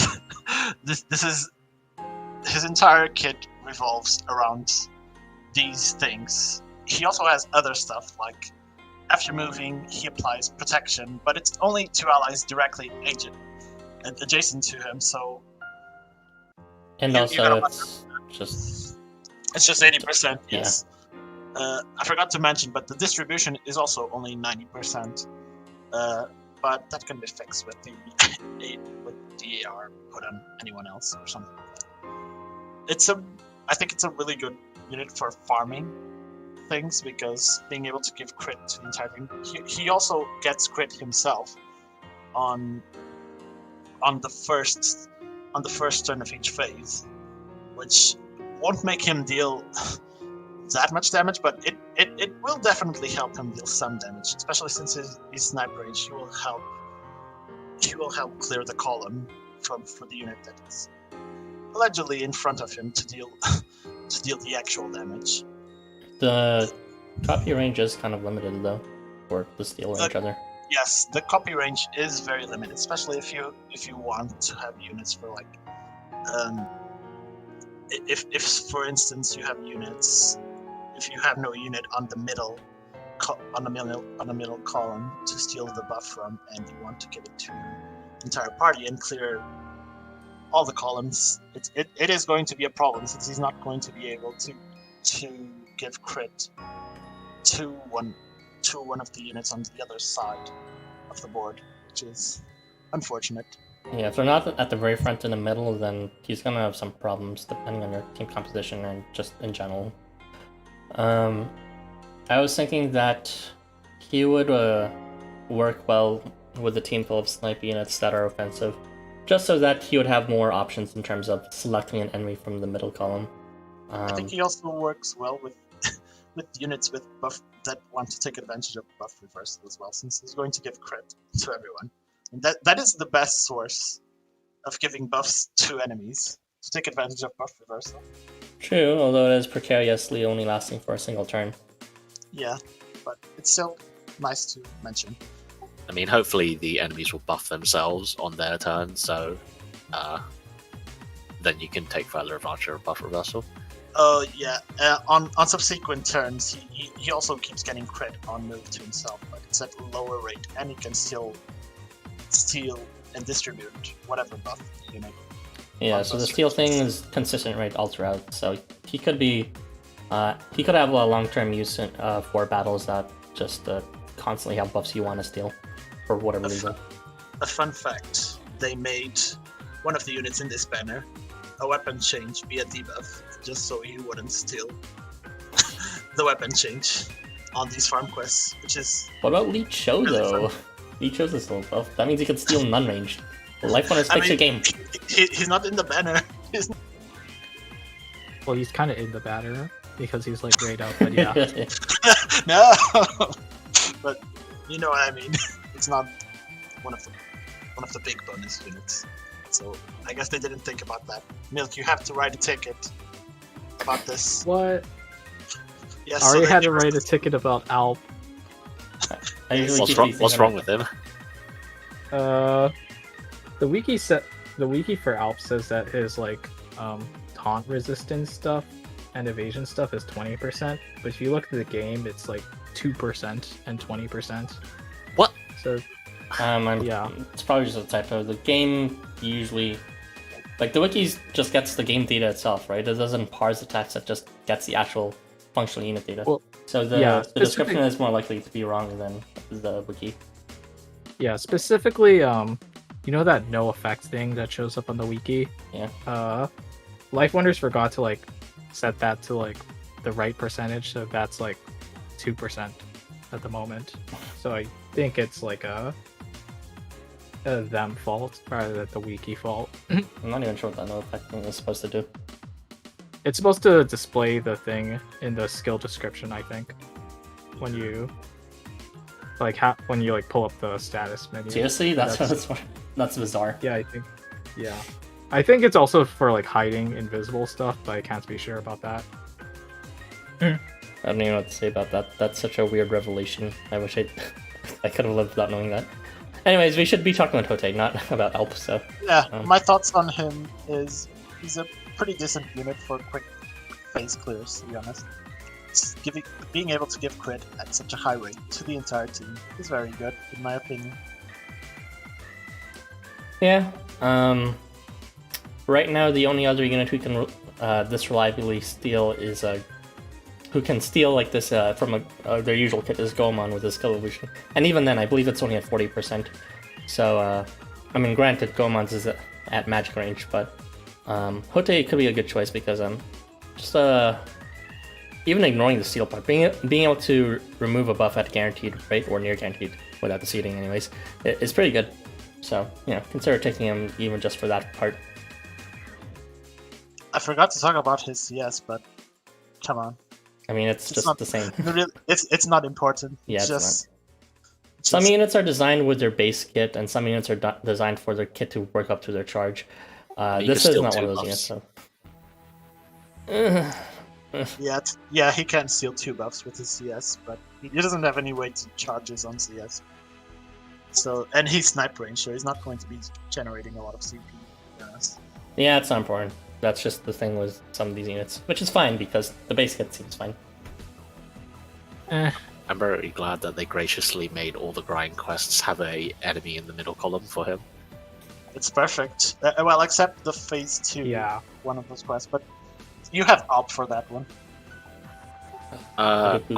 Yeah, right. Yeah. Yeah, where it splits.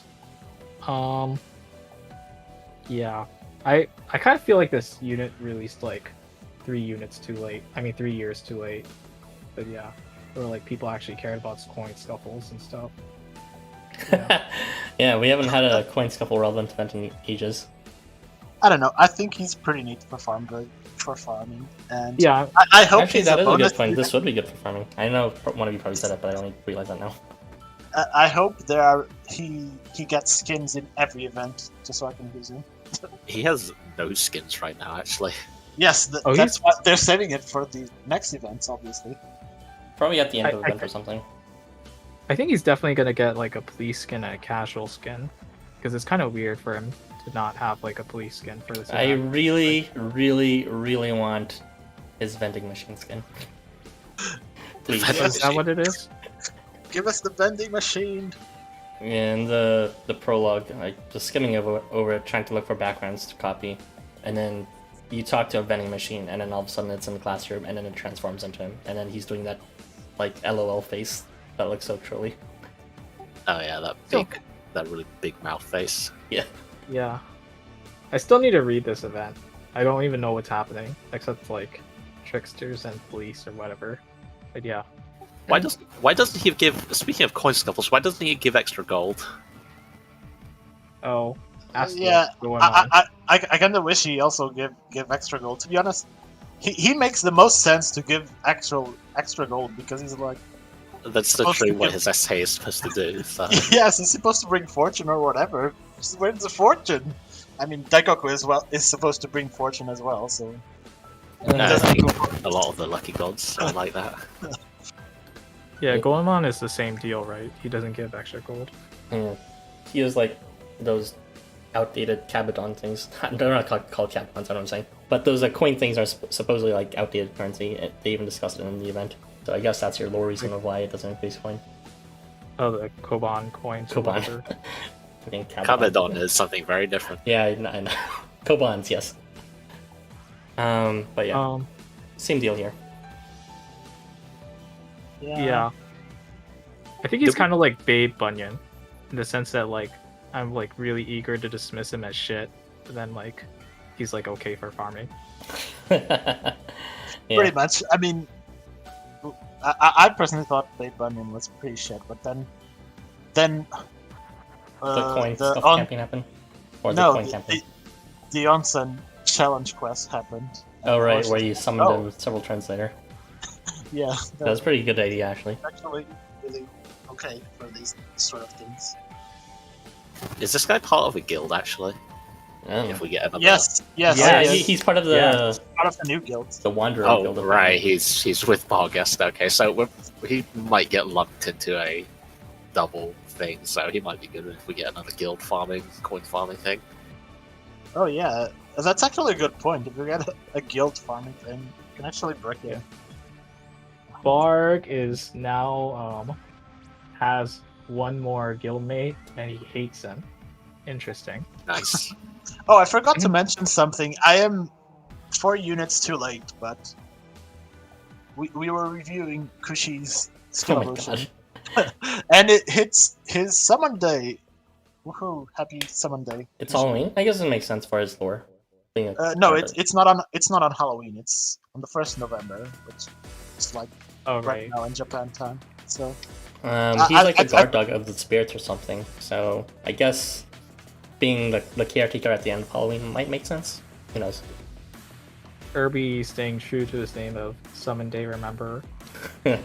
No, I mean I only remembered it just sporadically at 4:20 p.m. and I was just like, oh right, it's Kushi's summon day today, and I'm not at home to put the Among Us on the icon, and I wasn't able to do it. I actually don't think that anyone in the server, in the Samacord server, knows yet. So, since Erbie confessed it, though, most of the server icons he put up for the server has a tiny Among Us hidden somewhere. So, have fun looking.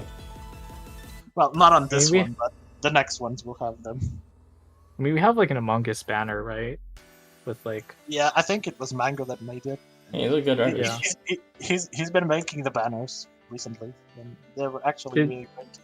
Did they also make Lois Mighty, or was that somebody else? He did. That was him. Yes, it was him that did it. Fucking cursed.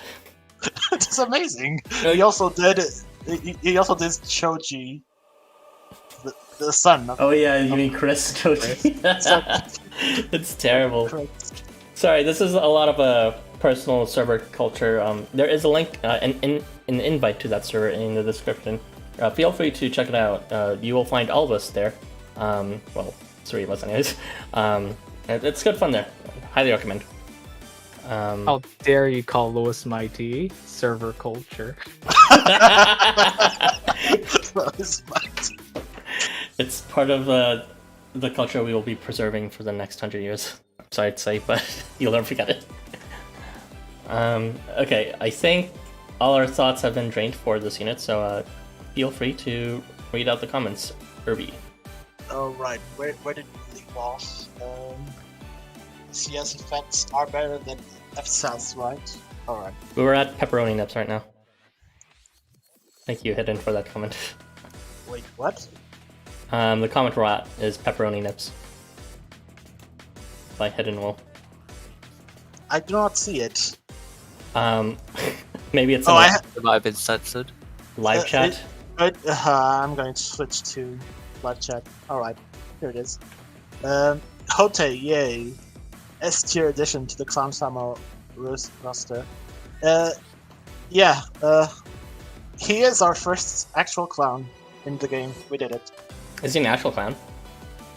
He likes to make people laugh, and he has the cheeks, so... I just figured he was like a jester of some kind, going with the trickster spirit of things. Is a jester clown? Okay, fair enough, fair enough. He's a clown, basically. Finally, we got a clown. 2020 gave us omnidirectional kawaii, and 2021 gave us omnidirectional bull skill evolution and clown. Sooner or I did later not we'll have get enough that. 5. The bull one is a Wakan. Oh, right. I forgot about that. What about Catoblepas? No. Yeah, it is omnidirectional. It's just negative. You get a crit, you get a crit, and you get a crit. Everyone gets a crit. As long as you're one square That away. that is the thumbnail that I made. He has the same duplicate buff like Tangero's variant? No, I don't think he has the duplicate buff. What? Tangaroa... no, that's he has different. spread. He has the same one as Goemon's. Tangaroa is actually like... Well, it references itself or something. It's spreads. Yeah. Spread buffs. Yeah, I honestly I don't know how this spread duplicate stuff works because it's all like copying, remembering, and spreading. But Yeah, and that's how I thought it worked before. But if you looked at Trickster, food for thought later, Trickster has a distribute buff that normally depends on duplicate buff, but it's not the duplicate buff isn't there, so it's just weird. Yeah, I was confused about that. There was even like one status that LifeWonders put in that I had no idea of what it was trying to do, but thankfully it apparently hasn't shown up yet. So be on the lookout for that. I think I saw it on the cool. side. It was the other one that was uncharacterized as the status, like a type. It was 4 or like 5. this. Yeah, I didn't bother trying to translate it because it was like some weird. He like, just put it in the bottom of the page summary. I saw it. Yeah, it was just like some weird like super unhappy buff spreading or whatever, and I was like, what the fuck is super unhappy buff spread? But It's yeah. when people don't pull for Toji or help in this banner. Sag. It's the lore. It's probably going to be a main quest thing. Probably, like in the battle quests or whatever. Yeah. Right, the comments. So what is the recommended AR for him? I mean, since you're going to use him for farming, I'd say any of the ARs that give you bonus rank XP. I recommended AR also for a team with him, but not on him, would be the Beast Tamer AR. Yeah, that's a decent AR. Just Although I feel like you could see that for Yeah, literally let's any get unit. yes, pretty much anyone that can use it. It's good, unless it's like. I would not Proper. actually use the Beast Tamer's AR because he probably wants to have Lint on him, so I would rather have it like on Just- somebody else. Yeah, that's what I meant. On the same Oh. team as him, but not on him. Oh, okay, I misheard. Just bring 2. Easy. Luckily, Alp is in this, so he can always equip it on that side, and we have like Leech Ho and Toji who can both equip it on the Yeah, other side. That's what I've been doing. I've been using 2 units with this AR, Yeah. just so everyone gets with the ultimate strat. It also means I get to funnel a small amount of experience into whoever requires I'm leveling. surprised by how degenerate that AR has become. I see it equipped on everyone, on every unit nowadays. It's like not even just for like Triton, but it's actually just on like Ryota, on Anvare, on the event units. I wouldn't be surprised if it'll just be like constantly used for the next couple of years or so.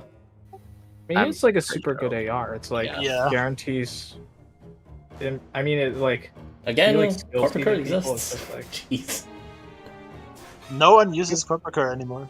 Fine. Because like I was doing the blossom farming quest with like Summer Hephaestus, and I was considering skill seeding him because like missing like the 90%, 80% stuff was like annoying. But then now I don't have to. I just have to like equip this AR. Just for the Yeah. safety turns, anyways. Same with Leonardo. It's Mike. perfect. But yeah, keep in mind, just to confirm with you guys, it does not increase the rate for phase start effects when it activates at the same time, because those roll at the same time. So, for example, if you're bringing that AR to the dungeons with Kuznik, then he still has a 10% chance of feeling combo even if he gets a combo on the same phase start. Really? Yep. It's happened multiple times, so I would know. It's just one of those rolls at the same time is not actually applied before in sequencing. Anyway, that's enough about not Hotei. You can continue reading the comments. Let's see. What would a side view of his Hotei Gao expression look like? No, let's not think about that. Please, I gotta see it. No. I actually like Hotei a good amount. I like units with a good laugh.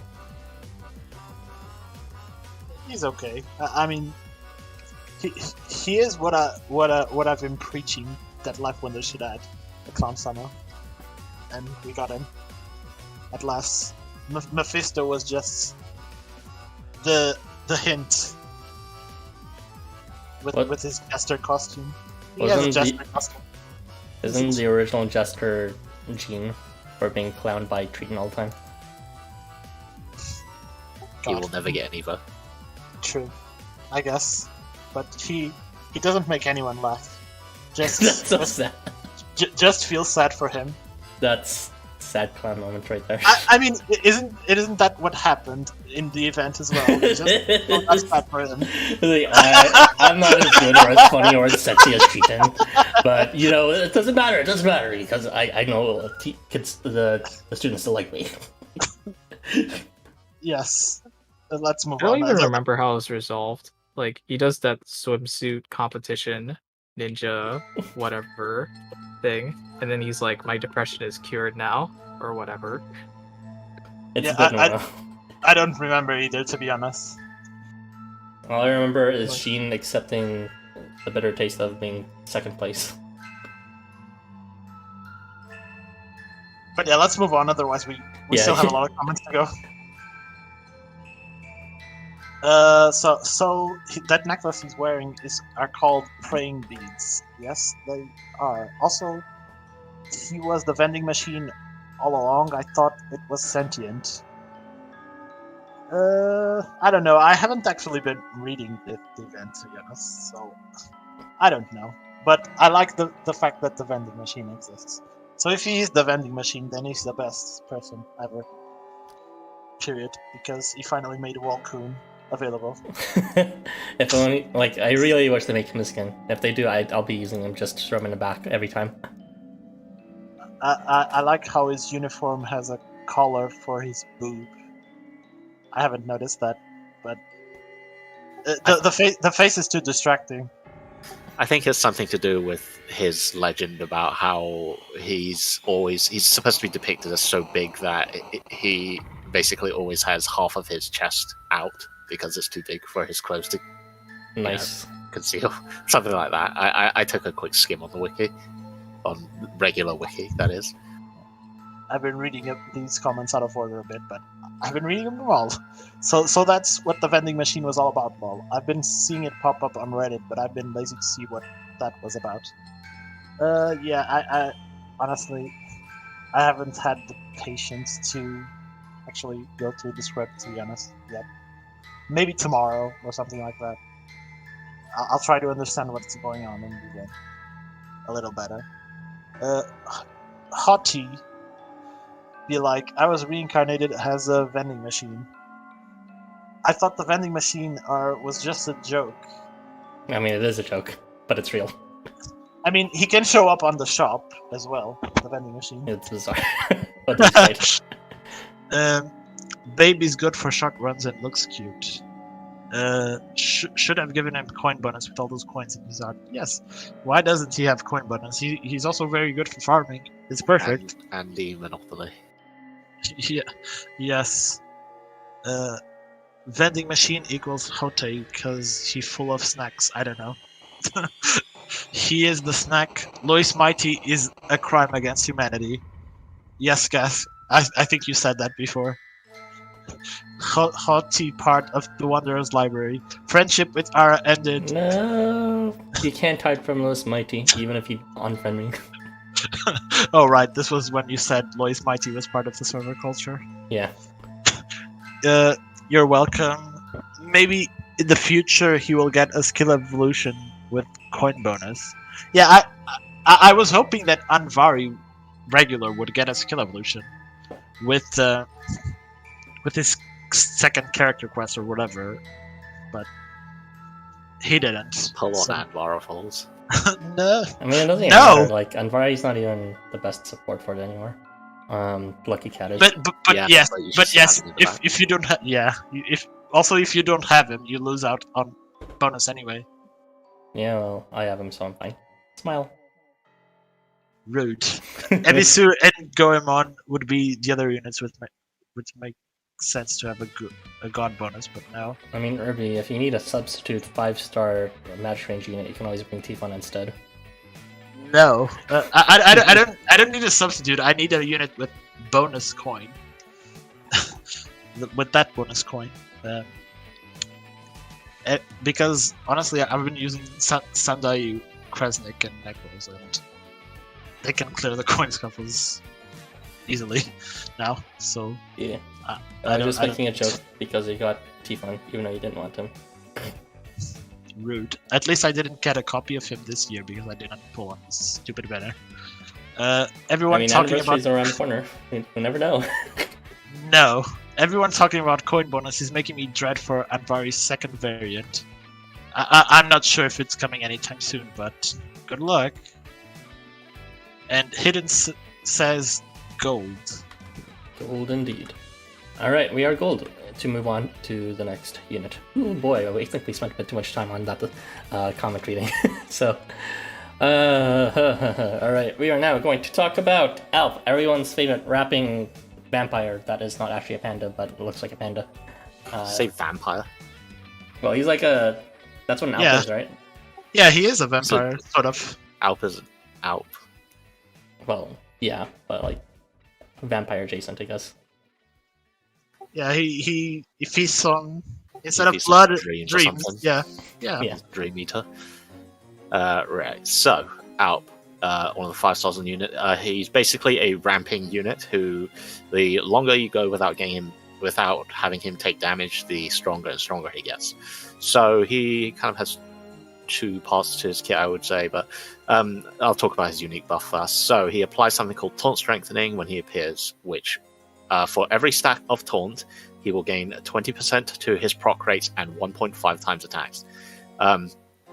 This actually applies to Vanilla Taunt, the regular Taunt status, but he can't actually grant that to himself. I'll talk a bit more about that later. But at the start of every turn, he will gain a stackable Taunt buff. This stacks up to 5 times for a nice 100% proc rate bonus and a what's the multiplier? My notes are a huge mess. It's like a 7.9 multiplier or something when you have all 5 stacks to his attack, so he can hit pretty hard at that. But when he gets hit, he will, at a certain rate, base is 20%, he will remove all his stacks of Taunt and grant himself evasion. So the idea is you're supposed to make sure Alp doesn't get hit, which is obviously made a little harder by the Taunt. And the longer you don't get him hit, the stronger and stronger he gets, with more reliable buffs and whatnot. So on the subject of regular Taunt, there's a small number of methods you can use to get on him, because he does actually benefit from regular Taunt. It will give him an extra 20% boost and attack multiplier. There's pretty much only two ways actually to give it. There are two ARs that give taunt, but one of them doesn't work because it requires him to get hit, and he'll give himself taunt resistance first, so he'll never get that if he gives taunt resistance. Although sometimes he can get it if he misses the evasion. The other one is the Kuchi out AR, which on the third turn he will gain taunt, which he can use that for an extra boost basically for proc rate, which is nice. And the other way is to use Agent, the mob, which you could do that, and it's on demand taunt, but I think Agent's kind of weird to play around personally. So, and well, I don't actually have them, so I can't really say that, but consider playing around with Agent, I suppose. You have to work him into your strategy. Right, so that's it for the taunt side of the kit. I would say his most attractive trait, I suppose, would be on every turn start, he, in a 2 square diamond range, which is quite frankly a ridiculous range, he will give Ardor and Crit to allies, the Ardor to himself as well. The base rates are pretty terrible at 30% and 10%, but that's obviously helped by his stackable taunt. Every turn that will just go up and up. Now, something to note here is that due to the way that calculations work, he will not benefit from the taunt that he gains on the same turn. I've actually tested this. So at most he will only ever benefit from 4 stacks of taunt, because it doesn't add the extra 20% from the extra taunt on the same turn. So on turn 1 it will be 30% and 10%, not 50% and 30%. It will always be 1 turn behind. You can test this yourself if you really care to by on turn 5 Alp can fail to give crit because it's 90%, not 100%, which sucks. So there is actually a reason to skill seed him, annoyingly. But it does technically work properly on that turn. It's just that for the most relevant, skill activations. It's because turn start it's because his 2 buffs are on turn start. So yeah, it's the same thing I mentioned before with the Cruisnik as well as the Beast Tamer AR, and how he can still fail 10% even though it gives him glint.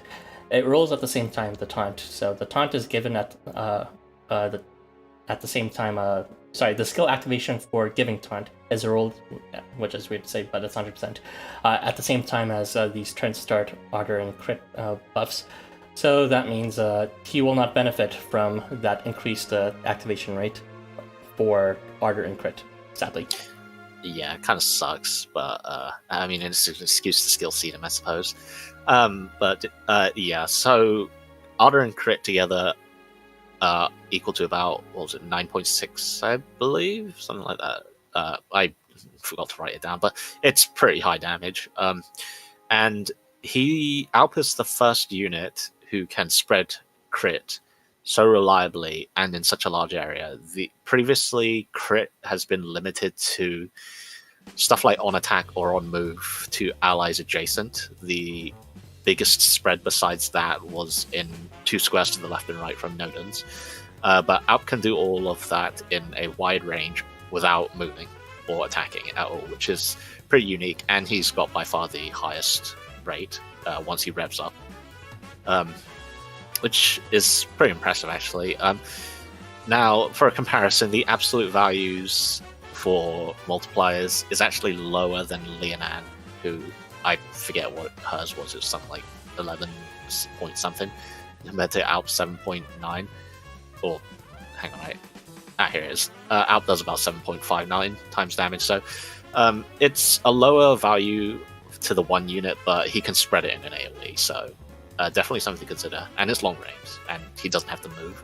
So I think that's pretty useful once you get revved up. And there is also the off chance that you trigger it without too many stacks, but don't rely on that.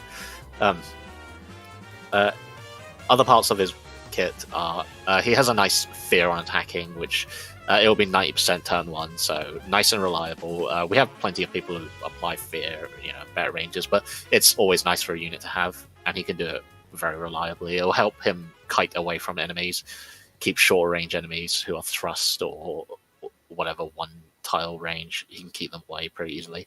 So they can't get hit and won't lose his stacks.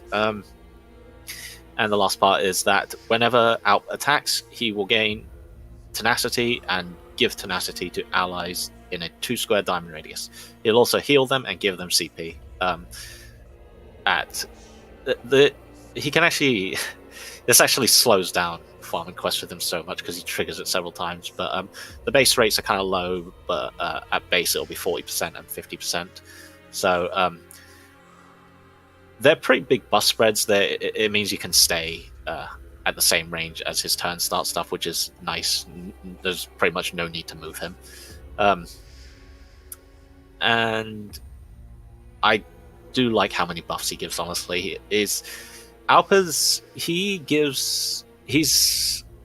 almost general use, I would say. He gives a little bit of everything. He gives a lot of attack buffs. He gives some healing, he gives some defense buffs, he gives CP, and he also does some disabling.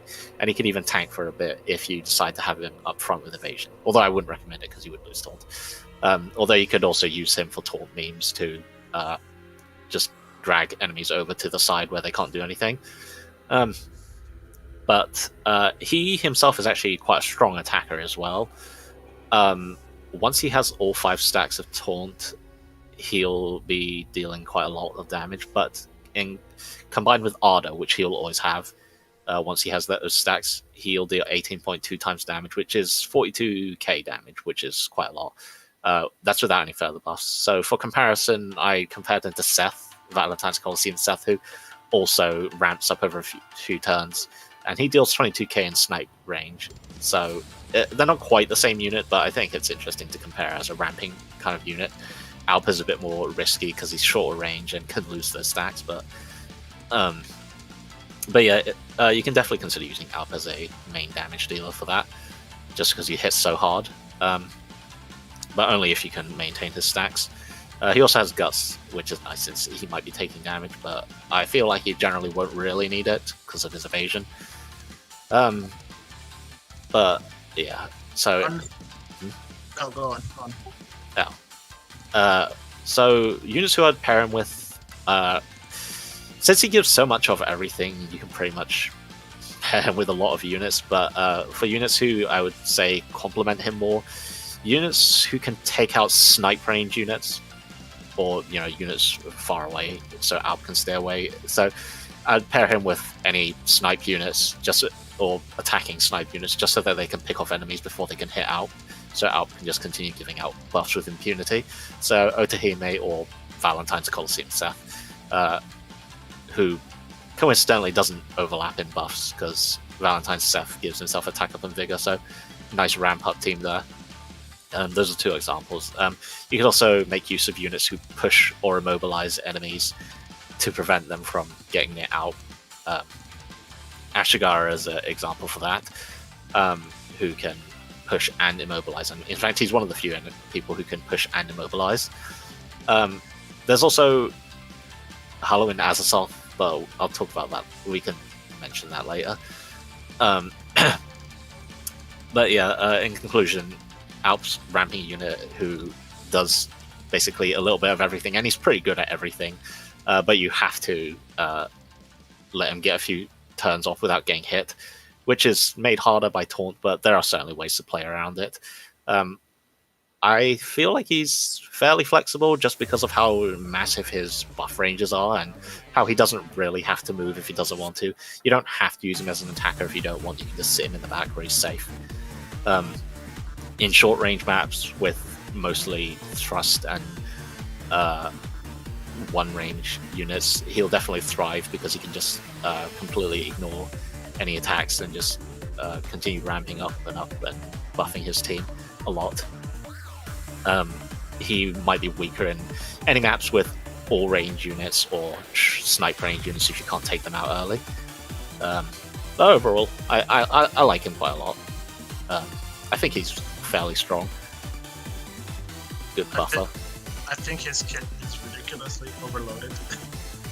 But yeah, I don't have a lot more to say about it. Thank you, Erbie. You sure you have nothing else to say? I am sure because Up to today, when I was just reading the kits for the discussion, I was just like, wait, Alp can pull all units on face start at 2. I didn't even know that until today, to be honest. Actually, I didn't even know that until now. You know, I forgot to mention it. I mean, I guess that's fine too, because it. I mean, using with Azathoth even more now. Yeah, it kind of makes it harder for him to maintain taunt because you're pulling enemies closer. But honestly, it depends on what map. If it's long range units you want to take out, I mean, you can. It's not that hard to play around because you'll get initiative. Yes, and it helps the other units reach. Yeah. The long range units. Yes. Also, I forgot to mention a meme synergy. If you want to give Ardor and Crit to everyone at a high rate turn 1, just pair him with Smoky God. And then you can give Ardor and Crit turn 1 in a wide area and hopefully just blow things up before they can do anything. The classic, just use Smoky God. I've got to say it once every stream at least. Yeah, Ardor and Crit is 9.6, right? And the Inan was like 11.52. Yeah. So like that, yeah. Well, that's assuming limit is only at 100% HP. Yeah. Did you mention his CS, or did I just forget? No, I didn't. CS changes his weapon range to magic for some reason. It'll make him better at spreading fear. He gives himself vigor and evasion to allies, which is the evasion's nice, and the vigor's nice too, since Ab will be doing a lot of damage. Even another small buff to damage is nice, and he's already hitting so hard. Changing the magic range will just make that.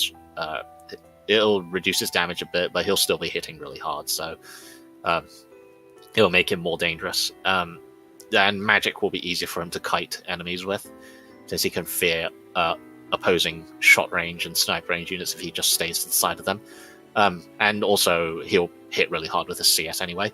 Unfortunately, he has no native methods of charging it up himself, because his healing and his CP do not apply to himself, which is a shame. But it's fairly useful, but you don't really need to play around it if you don't want to. But it is definitely nice to have. I see. Yeah. Do you? Did you have any thoughts? So, Go ahead. yeah. I think this kid is just ridiculous, to be honest. Like, the fact that, like, he has that sort of, like, no Surtur Eisen, like, tenacity healing CP, and that's just after attacking, and you just get the effect if you only hit, like, at least activate it once, is kind of ridiculous. And it's at, like, this 2 square diamond range. And it's tenacity of all things, which is, like, extremely rare for a passive, like, for, like, a passively Yeah, that's true. Something that you don't move for. protection buff. Beast Yeah. man. Beastman you have to move for. Yeah, I know. Beastman you don't. I was making a joke about how it's used to be. Common air quotes. Yeah. But it's, like, super rare to be, like, applied by allies, and you think this is, like, one of the first times it's, like, passively applied to allies? I don't really know. But I did not look that up, unfortunately.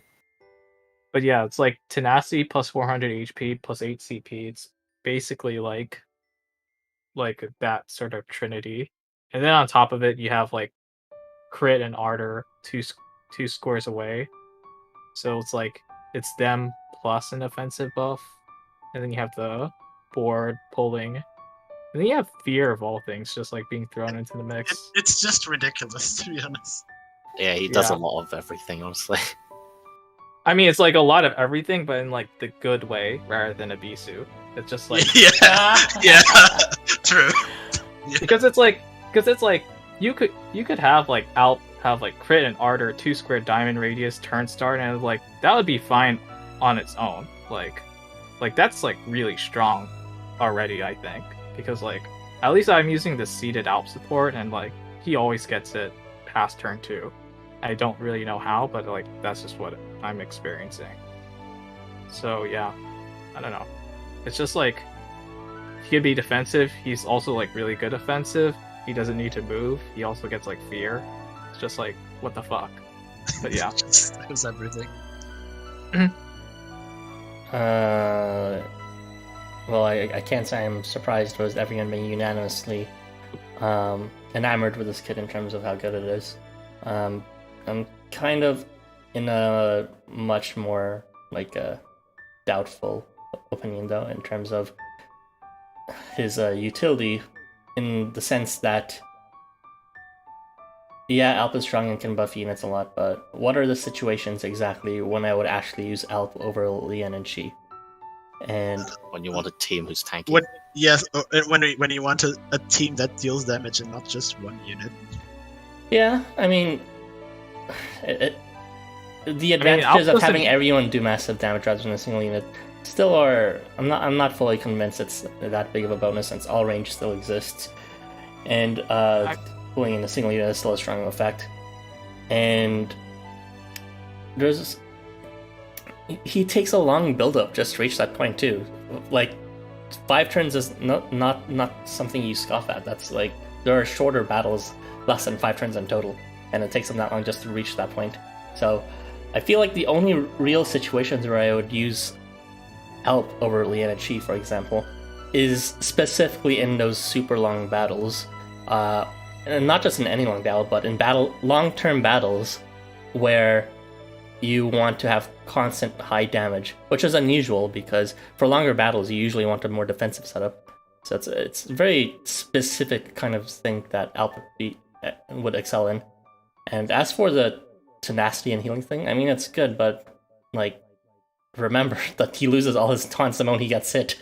So it's like, I think that's going. It's still a very high rate, and he will always have plus 20% on it. 20% is not high rate. What the heck? It's 40%. It's because he always gets a stack on the next turn. I mean, sure, but that is very high rate for an attacking skill. It's okay, but it's not It's extremely high. Usually it's almost 100%. Usually if you hit 3 units. Like, if you hit 3 units, I mean, he's not even the Artita unit in that case too. He might miss entirely. And depending on his formation, you usually want him in the center of things, because like, even if he is diamond range, he's still not going to be able to reach everyone in the front row from the corner. So he'd still most likely be in the middle. And you might not be even able to hit units from the middle at that point. I mean, I can understand like what you're saying on like a sort of pay-per-view, but like, I don't know, after like grinding this event for like Trickster SALV like yesterday, it's like he's just solid. Like pretty much like all of his shit like activates when you want it to, even if like you don't really have to wait 5 turns. Like at least that's my experience. It's just that like I think 2 stacks is enough for him to get everything going. Or even pretty much. And really like it's like, when would you use him over like Lian and Shi? Just remember, when you say 2 stacks is good enough, that would mean on turn 3, because he doesn't activate his turn start thing. No. I'm saying on the actual turn 2, when he can actually take advantage of 1 stack. He's already pretty decent from there. From my experience, at least on phase 2, he always procs everything for me as well. And then like, Arter would be the only really reliable, at 50% reliable buff at that point, and you could get Arter more reliably in other ways early on. Sorry, go on. I keep on cutting off. Sorry. Yeah, I just think it's like sure, you can use like Lian and Shi, right? But Alp doesn't need to move, and like he's doing the 9.6 stuff like compared to Lian's 11.52. That it's just like slightly underneath. That I still think it's just like stupid. That if you can get it to happen, it's like it happens. Yeah, but again, it takes a number of turns to build up to. I have a counterpoint. Alp is cuter. But is isn't that a strong Leanne's entire argument. thing? Saying kawaii? Yeah, but Alpha's cuter, sorry. Well, I can't argue that. I mean, again, as you said, that's how it came off in paper. I haven't played with Alp too much besides the first initial runs for the draft quests, but it seems like all of you have had a good amount of experience with Alp so far and can back up your testimony with that experience. I did actually take him into a dungeon, and he kind of completely obliterated it. It was funny. He was making Triton hit extremely hard, despite being a Noodlong magic range unit, and he himself was just killing shit. All right. I mean, yeah, like It's funny. I'm leveling like Tindalos in dungeons, and like Tindalos is like making Triton hit hard with like I don't know 4.6 because it's like no, it's a little higher. It's like 2.4, 2.6, so that's like 6.24, I guess. Yeah. So like Alp, which is like 9.6, is just stupid.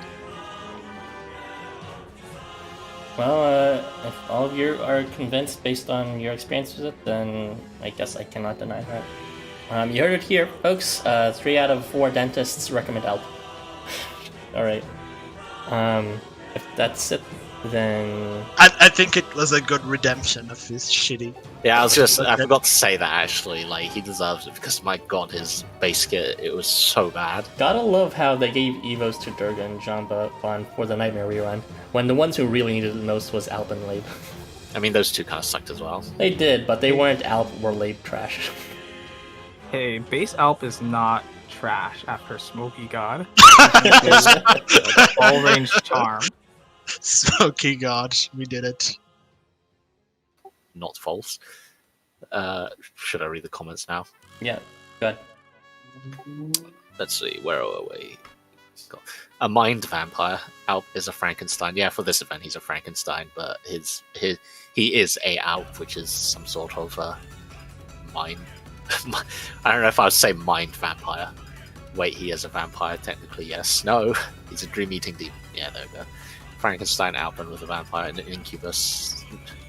No, he's not an Okay, incubus. well, I would like to contest that Frankenstein Alp thing with, technically speaking, he's not- Frankenstein's monster. shut up, that was my line. Yes. Isn't he like a Baku or something? No, he is an Alp, which is, I guess, similar to a Baku, but Alp is an Albtraum nightmare, name of a German dream demon. I'm not even going to try and read that. The music for this event is just Alp improved rapping since before his event. It's slap. Oh yeah, this is we had rapping for his first event, and now we have rapping for his second event, I guess. Yeah, I mean, Nightmare is kind of an honorary Halloween event, so I mean, kind of thematic. to be honest, the first one was kind of shit, so this one is actually pretty good. Yeah, Yeah, I like this one better. Yeah, this one is a lot better. I mean, they actually did sampling and used proper English, not English. A nightmare should be a demon horse you see in your dreams. I feel like I've seen that before. I've seen it in Castlevania. Baku only eat nightmares, so Alp is kind of the opposite. Alright. Alp is dressing up as a combination of Frankenstein Professor and Frankenstein monster, according to his bio. LifeWonders really loves conflation. Now Alice can't call him out if he calls himself Frankenstein. Yes, see, there you go. Yeah, I see. 5 stacks of taunts. Jesus. Lianan has limit, vigor, ardor on move, and crit on CS. I mean, generally, I don't really think of Lianan's crit because it happens every 3 turns, but I usually put her in the support slot, but actually not these days anymore because no one has her up. I love how we take Leanne. Yeah, no one has Lianan. That's because everyone has their own by now, and if they don't, then they're idiots. Lianan is over on water support. Not false. Wow, 90% crit chance if it's 1 to 3 turns. What? Talking about the stackable taunt, I guess, with his crit stuff. But it's 90% crit chance after turn 5. I don't know. Maybe they didn't realize the whole thing we were talking about earlier. Right. Alright, to be specific, I didn't quite mention this, how that works fully. So I was saying how it's always one step behind. what will happen is the first stack of taunt will run out on that turn, and then he'll try and reapply it, but the crit won't benefit from it. So yeah, it maxes out at 4 stacks really, unfortunately. Which means at a max it could be activated at a 90% rate. So Yeah, skill seed so him if you want that skill- 100%. Yeah, skill seed him. Unfortunately, the glint AR will not work on phase 1 in that case because he'll already be behind. I mean, you still want it because he still wants that extra 10%. LifeWonders could have given a quarter of the skills to Ebisu and Alp would still be kicking ass. Yeah, honestly, if he just had the Ardor crit, that would be fine. And honestly, if he had the tenacity and healing instead of the Ardor and crit, I think that would still be fine because he could still do a lot of damage himself and just be a tank make the team a lot tankier and whatnot. But together, it's pretty nice. Fashionista Wakan Tanka applies tenacity the same way, though it's adjacent. I lied, ignore me. I was thinking of someone else whose name escapes me, but he's really passive if you don't move him. He's that jerk-ass underground trafficking. That is yeah, it's protection and defense up. And it's to the slash range in front of him, not the slash range in front. Protection is a lot more common these days, especially for granting to allies. Yeah. Yeah, and Alp is tenacity 2 square diamond radius away, which is it's the best range. It's a ridiculous range. I don't think there's anyone that can bestow defense buffs in that range. Every turn. Every turn. Okay, I think it was Christmas Dad, right? No, Christmas Dead is on a cross formation. Searcher is also a cross. The diamond is for Ardor on Christmas Dead. Oh, okay. But yeah, that was also one of the reasons why I was annoyed, because those Christmas Dead power creep. I mean, it's not hard to say. Where is the Christmas Dead skill evolution? Why was Christmas? Why was he the worst unit on the banner? If Toji didn't exist, Choji was by far the worst on that banner. Out made me a bit glad I didn't get Shalotto in the last banner, since I don't have to sacrifice movement for a crit. I mean, Shalotto is a different beast of his own that is also interesting to play around with. I mean, I think they're both neat, but... I mean, Shalotto, again, you can take advantage of that crit on turn 1, whereas Alp, you have to wait until the comes for a bit. Okay, whatever. Would that even work? Yeah, Smoky it's space start. It's So. space start. Versus transfer. Alright, I see, yeah. You'd still need a skill seed bait, though, because it would be 80% plus, so 90%. Alp is cute, best counter. Yes, I should be a lawyer. Busted Lab variant confirmed. Would be cool. I mean, he is extremely popular, so Lab will get justice. All roads lead to Smoky God. Yes, they do. It's true. What is with this Lian Shi eraser? Like, she's right there. The Liana she what? Erasure. No, she's not. She doesn't exist. Yeah, she's gone. She's old news. Y'all just doubters. We're all about doing everything instead of just one thing. She's just a fad. Yeah. You just use Hotei and Alp instead, or Omni and... You guys love having complicated, different ways to do what Lianon already does easily just by moving, but sure. Yeah, Just like for that. one unit! Yeah. It's just for one unit! You don't need more than one unit to be buffed like that. If you blow it up. I mean, if you want to use Christmas Ryota. Okay, that's a valid point. Fair enough. I may consider bringing Alp now just because I do have Christmas Ryota. Do you even have Alp? I can bring Alp in Spart. Because I have my Ryota. Anyways, that's all the comments, unless you want to read that one last one that was added. Alp Fluffy Panda XD. Alright, XD. Moving on to the very last... No, actually, it's not the last one. There's two, though. The very last unit that people actually care about in this manner. To Toji. So this will be handled by Milk, I believe. Nope. Yeah. I'm here. Hello. So Toji is a vampire, and he's another second variant for the summoners. So good job, Toji, for finally getting the second variant. His kit is kind of simple, in the sense that his first skill basically gives him Brawn, Curse Strengthening, and Curse at all 100% race base start. And that effectively gives him a, 2.3 times 2.4 multiplier to his attack.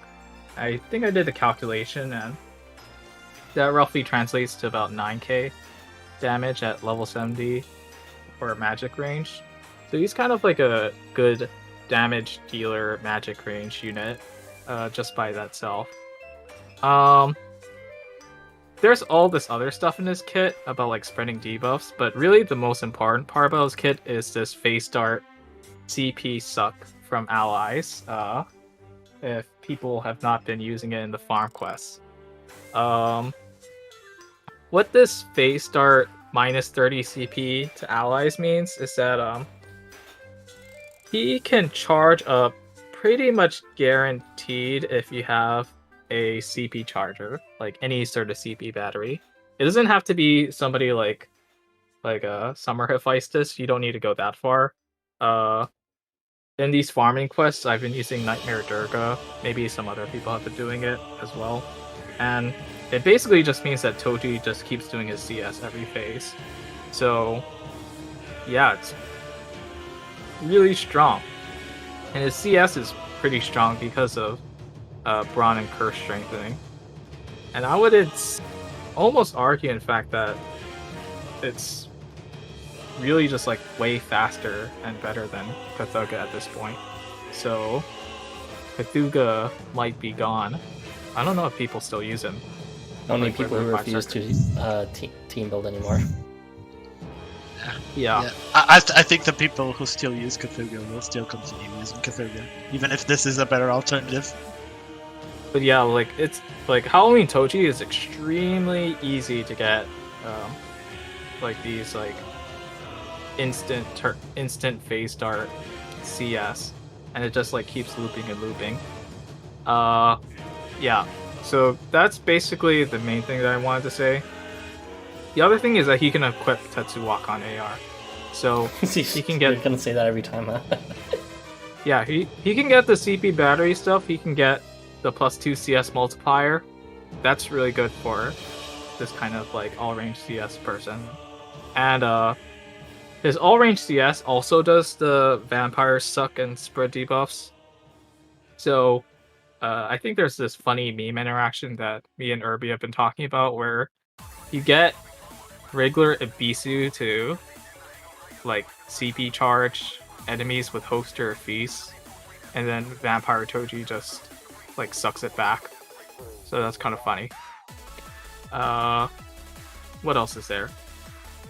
Okay. You could also equip the Shiro AR on her. Just give the CP to allies just to take it back immediately. Nope, change my mind. No, just the way he gives CP, then takes it back right away. Oh, okay. Yeah, that can happen. I was actually thinking of using Leaked because he has Ruler and the Shiro AR. So Leaked 3 meta is back. Leaked 3 meta never left. No, just use Lucy Food. No. Or Nether Baron, right? Yeah, Nether Baron is actually better. Yeah, if you skill seat, I'm sure. Because he has turn start as well, CP yeah, charge. He's actually a better CP player, I can't deny that. So yeah. And basically all of the rest of his kit is somewhat unimportant compared to all the CS stuff. Are you kidding? When leaving meta, double up. Yeah, might as well go through it.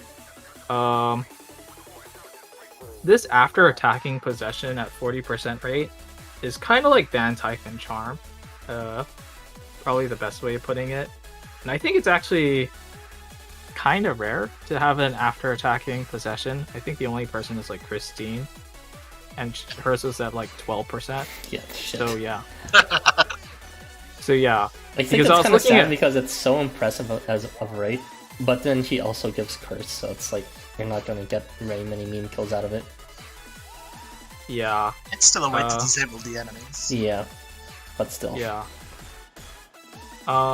This possession is kind of funny in the sense that there's a lot of people who have doubt now, so might want to consider that. And what is it? I was looking through the possession list when Smoky God dropped. So yes, you can do Smoky God for 90% possession rate. But realistically, you're just going to be charging Halloween Toji CS.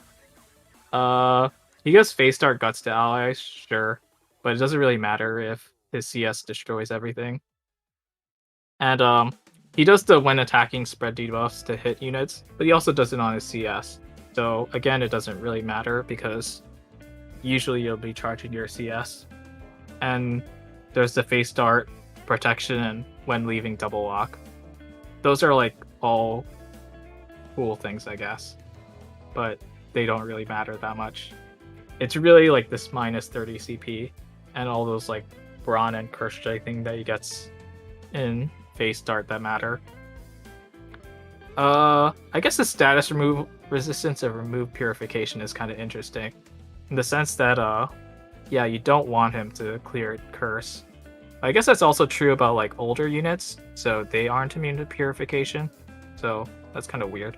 It's very strange because honestly, like Toji would benefit from like resistance to any of the debuff management buffs, like Nullify debuff or Reflect debuff.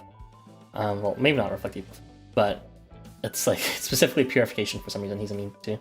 I mean, purification is more dangerous because it's going to be actively removing the curse on Face Start, whereas Nullify debuff and Reflect debuff, if they aren't applied. I mean, Nullify debuff will prevent curse from happening anyways. Purification will remove it after one turn. It will prevent it, but if it's not on Face Start or when appearing, it's not gonna matter because curse is going to last 5 turns. And also, it's so weird when I see these like immunity things, and it's like only a single unit has this, right? What the heck?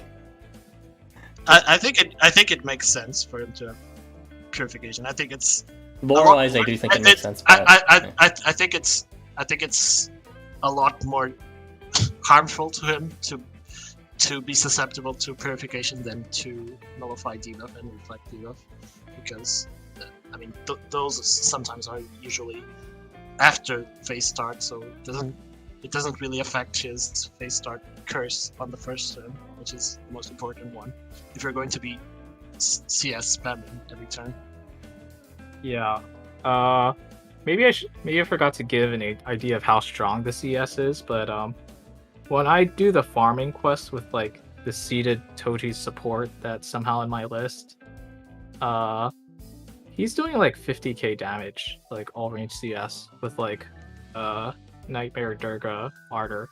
So yeah, he's like so really 25k as base then. Yeah, I don't know. It's like some ridiculously high amount. It's like definitely, I think it's definitely like more than regular Cthulhu 5-star base CS. He just does it rapidly. Did you get a look at their sacred artifact level? I don't know the sacred artifacts level of my supports, but they have Tetsu Walk on AR, so okay. there's well, like another reason for that. I see. Yeah, I mean, the fact that he can equip it is a plus for him, so it's not necessarily. I think he can also equip. His kit also allows him to equip a ridiculous amount of range of ARs, to be honest. Especially because he applies curse on his CS as well. So there's a lot of curse advantage ARs. Yeah, technically, if you could somehow like bind Halloween Toji or like get him bound, then like he could spread it all in his all range CS, but that'll probably unlikely happen. And like, yeah, same thing with like buff reversal if you like accidentally get a Trickster to spread it to him. But yeah. My personal take on this is like, oh great, another supposed Totaro replacer or Kazuga replacer. It's like we don't need like, sure, good all range damage, but it's not like we're in shortage of that. I'm more interested in that meme when leaving double lock ability. That should be pretty cool, because it will give you the full amount of turns for it, and double lock can come in handy where the skill lock doesn't sometimes, like in that one quest. What quest was it? It was the Jamboree quest, with where a bunch of the mobs started with charge.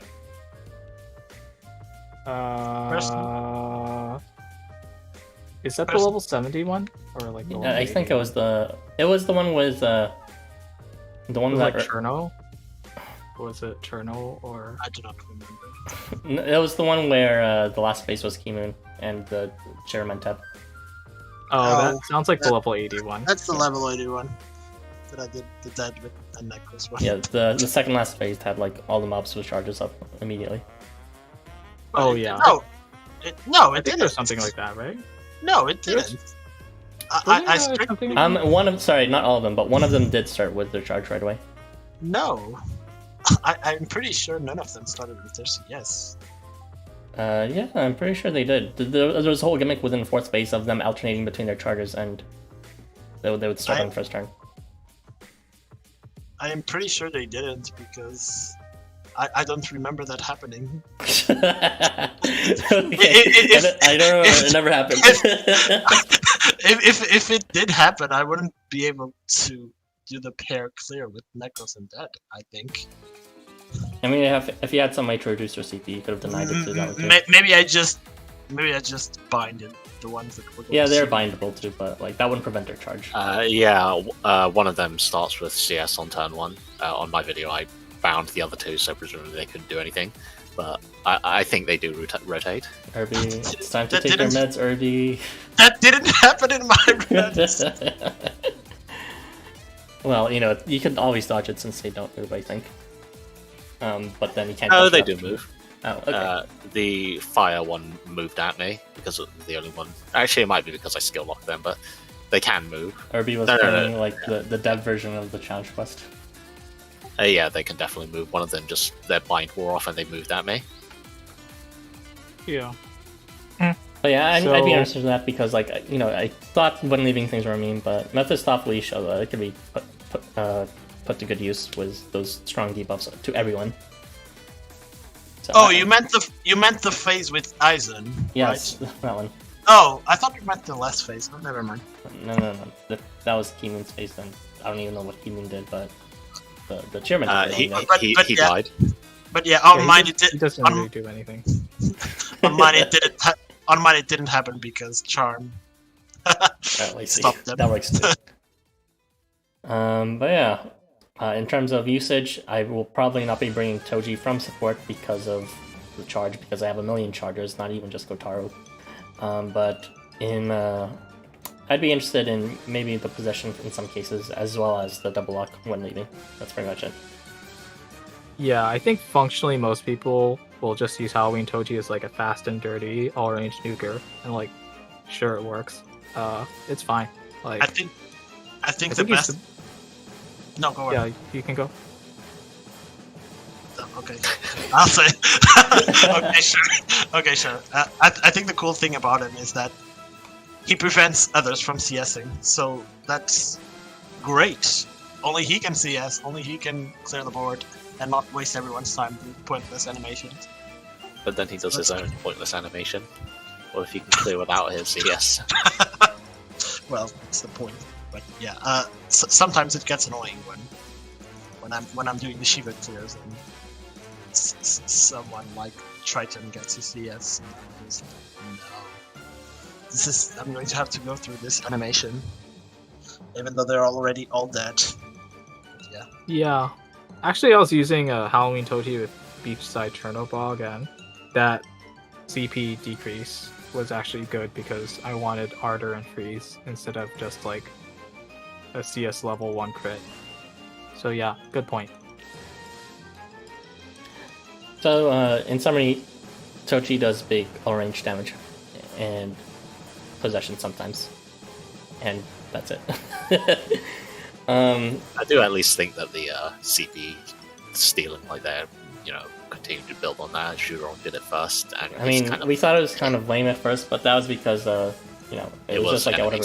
But now it's like they're getting a ridiculous amount of CP reduction. It makes sense that they're trying to tame it down by steal, but theoretically you could steal like 90 CP from your allies. So that's obviously like ridiculous. It's kind of funny having two Tojis in the farm quest, and they keep stealing CP, or the support keeps stealing CP from my Toji. Rude. Oh yeah, you got both. Everybody, right? Yes, I got a full mana clear. Nice. Congrats. Nice, thanks. All right. Okay. Yeah, feel free to read the comments down below. Yay, Toji. I love Toji. I regret putting H Toji in the first slot in one dungeon run. He screwed the Shiva strat. Yeah, obviously you would.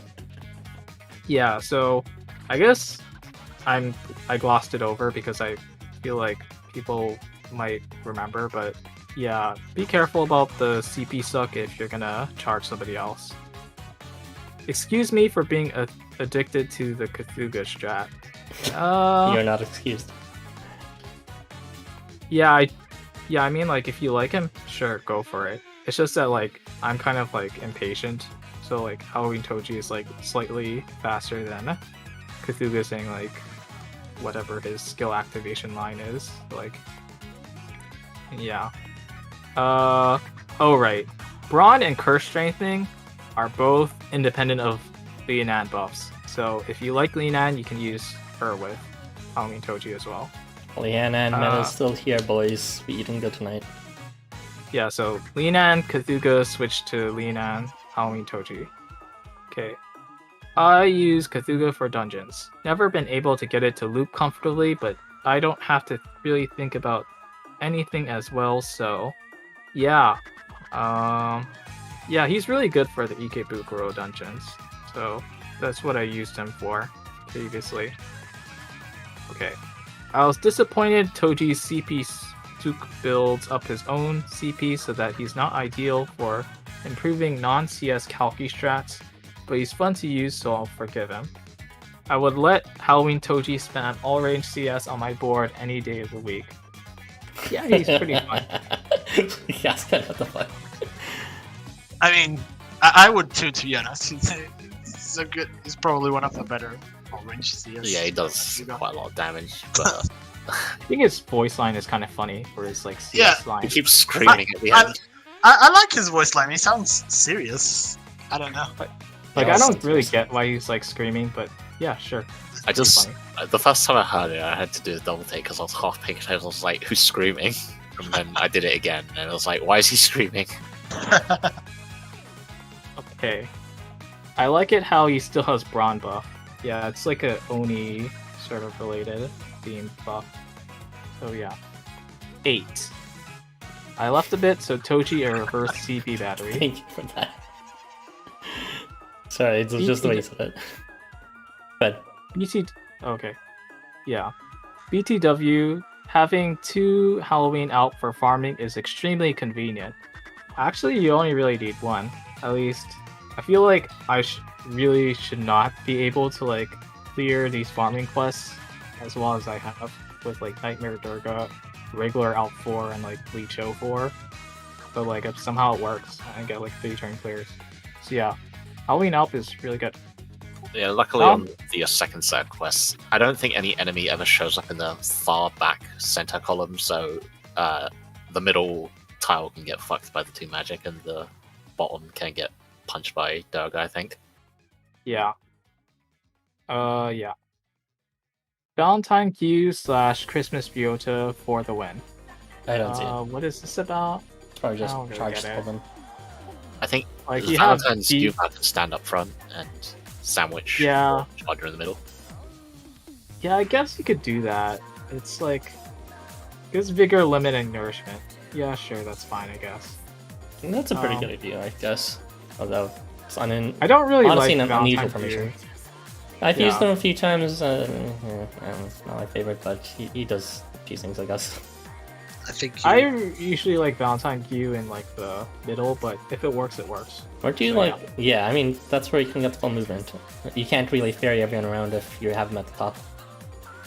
Because I like Valentine Q when like and he's replacing Liana. You need to like tank or heal for whatever reason. Yeah. Because like It's there's like some ideal. situations when I can't like clear stuff with Linan actually, and actually need the healing / tanking. He wants your blood. He says something like, is there something supposed to be something else? Okay. The night has fallen to the earth, and the feast of demons will now begin. I just want that blood of yours. Ha ha ha ha ha. No. You're supposed to say it like ha ha ha ha, like a vampire. This is a Castlevania reference or something else that I don't know. I don't know. Maybe. I do not recognize it. I just figured okay. it's his love line. Unless or you mean something. Blue Exorcist. Blue Exorcist. I mean, Because Toji. Oh, yeah, because Toji is an exorcist. Toji is the Blue Exorcist.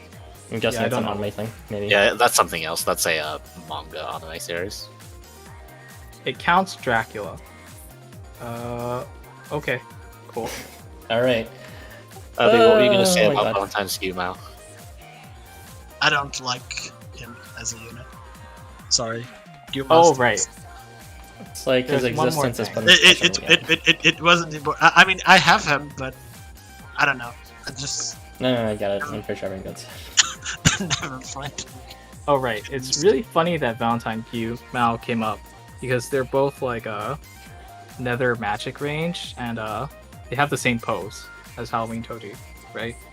They're like in that weird Hand offering. like Yes, hand off. yeah, like that weird like diagonal standing position where their feet are really small. Well, it's either that or it's Doesn't like Bomb you Bomb know, do it's- this a bunch, because a bunch of the ARs. it's to have this maximize pose. the amount of volume you can get with a person. Think of the Also- alternatives. If it's like perfectly upright, they'd have to be sitting like Lucifuge, or Also, so you can't see their feet. yeah. I mean perspective so that you can get a better view of their face, not their feet, unless you're Daikoku.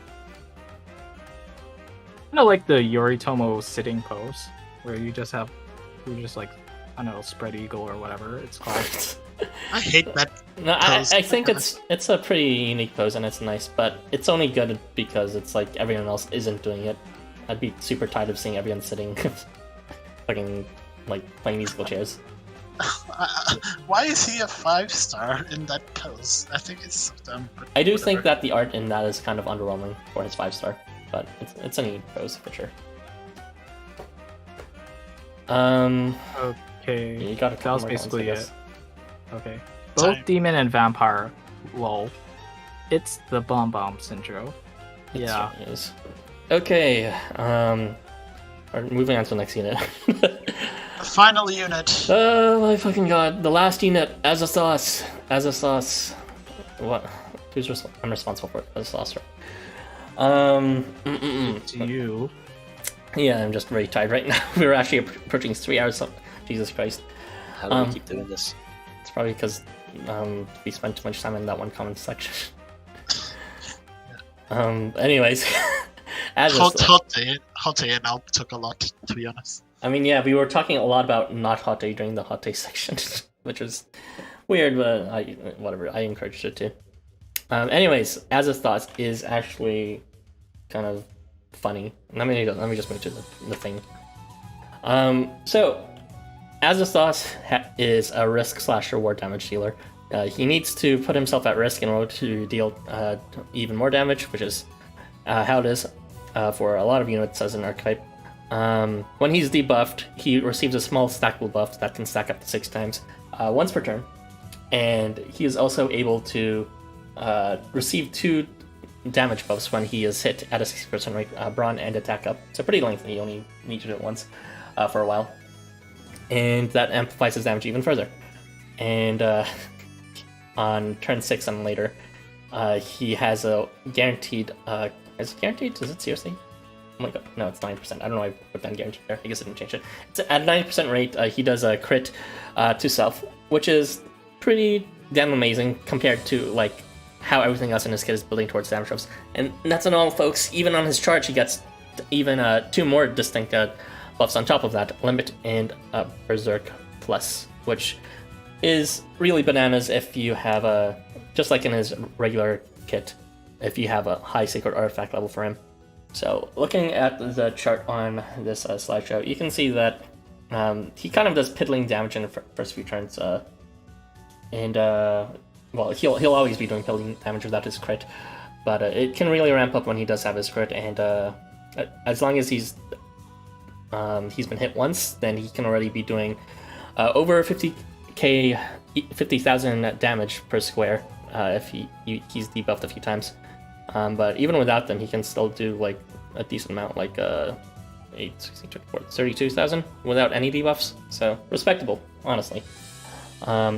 Provided he has brought in attack, of course. In the most extreme example, when you have him at max sacred artifact level and with max attack plus from seeding, and he has all his stacks, he can do 1.2 million damage by himself. And that's not even counting if limits brought all the way down to 1 HP. So he is, under the right setup, very, very, very strong as a damage dealer. And it's not listed here in this diagram, but he also has a chance at evasion. I believe it's 24% or something. Yes, it's 20. Oh, 28 actually, yeah. That's actually quite high for... It's very high. Yeah, for evasion per hit, it's usually like, what, 15% or something? Less than that. But 28% per hit is quite high. It's his only form of protection, though, so if you... well, that and regeneration. So you're going to want to hit as much units as possible, so... I would recommend you bring someone like Alp, which we found out earlier in this discussion. He pulls everyone in the beginning, so of course Z's and behemoths will work for the same purposes. And it actually synergistically works with Alp in the reverse direction too, because another feature of Azathoth is being able to change all the enemy's weapon types into long slash, which means that Alp would be easier to protect in the back row without getting hit for 2 turns. And of course that's quite useful for other reasons too. It just makes predicting which enemy will hit to a lot easier. And lastly, he is a debuff shrugger. That is to say, he can remove any debuff that he is inflicted with. And more interestingly, in combination with that, he is resistant to any debuff that disables his skills. So he is effectively immune to, well, not immune, but he effectively cannot carry a debuff of any kind once it's inflicted. Like, he'll remove it immediately, but he'll still take the extra damage from something like Venus, for example, before it's removed. Provided the attack condition was when attacking, I believe. So not after attack, but when attacking. But yeah, those are my thoughts on Azathoth. Very big potential meme damage with the right setup. And I would recommend Alpha, of course, but I would also recommend the Guts AR, aka the Valentine Hakenshi one. As well as probably recommended for the 3rd or 4th time in the stream, the Walk-On Tetsuo's Single Bulls Club AR. Just to make his charge even stronger and so that he can get his charge. Because he actually does not have a way to really build his charge if you look at the OCP. Even though it really adds to a lot of his skill if he can get it up. But yeah, that's pretty much all my thoughts on this unit. I think he's a ridiculously strong solo unit if he managed to get that evasion up. But yeah, I think there's going to be a lot of Azathoth solo clears of challenge quests in the future. I mean, people are already doing like meme clears with Kenga with Guts, so I don't see the reason why people wouldn't do it with Azathoth and evasion instead, and like even does even more massive damage on top of that. Yeah, but it helps that he's immune to the debuffs. That is a huge selling point. Yeah, funnily enough, Rita has already been like doing solo clears because his like Azathoth is like fully seated, so he has like 38%. Wait, who's been doing it? Erita. I need to see his videos. I've been wanting to see how he does Azathoth all this time. I think he only posted it twice, unfortunately. He only posted screenshots, not videos. But yeah, like he just like I tried it out myself with his like support Azathoth, and like nobody has been updated to be immune to like the weapon change long slash immunity, so you can just like run into like a refrain quest or a Tower of Babel and just keep moving him. That is pretty bananas. So like all those annoying snipe units that hit all your like support units from back, they will not be a problem for the first 2 turns. Yeah, because LifeWonders has updated nobody to be immune to this. Not even debuff. the ones who I presume are like normally immune to weapon change. So like, Yeah, I mean, like I ran into like the Warmonger's Clash quest, and like this mirror is now wide slash. So yeah. That's kind of funny. Long slash mirrors, let's go. Azathoth really trolling the game as usual. And I like Azathoth as a character a lot. Like I mentioned this earlier, but I like characters with good laughs, and Azathoth's laugh is like A tier. Very true. It's also Luffy. Yeah. Luffy. You like him because of the Shino death meme. Exposed! Okay, that too. You have that been, too. you have Maybe been a bit. exposed. Alright. Perhaps you have a point. Did I really say all the points for you guys? Do you guys have anything else to add? I feel like you guys aren't adding as much as I thought it would be. I would add that when using him, his evasion goes off quite a lot, but maybe that's because the support is seeded. His range is really limited. I don't know if you said that already. Like his charge skill is still like wide slash. So like if you do like a solo Azathoth clear, like Yeah, it's not kinda gonna be board slow. wide stuff, it's gonna be one round at a time. Which, you know, it's fine, I guess. Not for warmongers. I did think, I'm not sure what exactly he's supposed to be dressed up as, but I was getting like the vibes of Space Invaders from like the way he forces everyone to have the same range as him. So everyone has to be like attacking in the front line or something. It's kind of interesting that way, thematically, maybe. Maybe I'm just I making liked things up. how Dagon and Tindalos are in his art as like cookies or something. But yeah. Yeah, Oh, that's cute. the only person that thought about them ever since Nightglows decided to exclude them from the event. Cthulhu's also there, but it's barely even Cthulhu.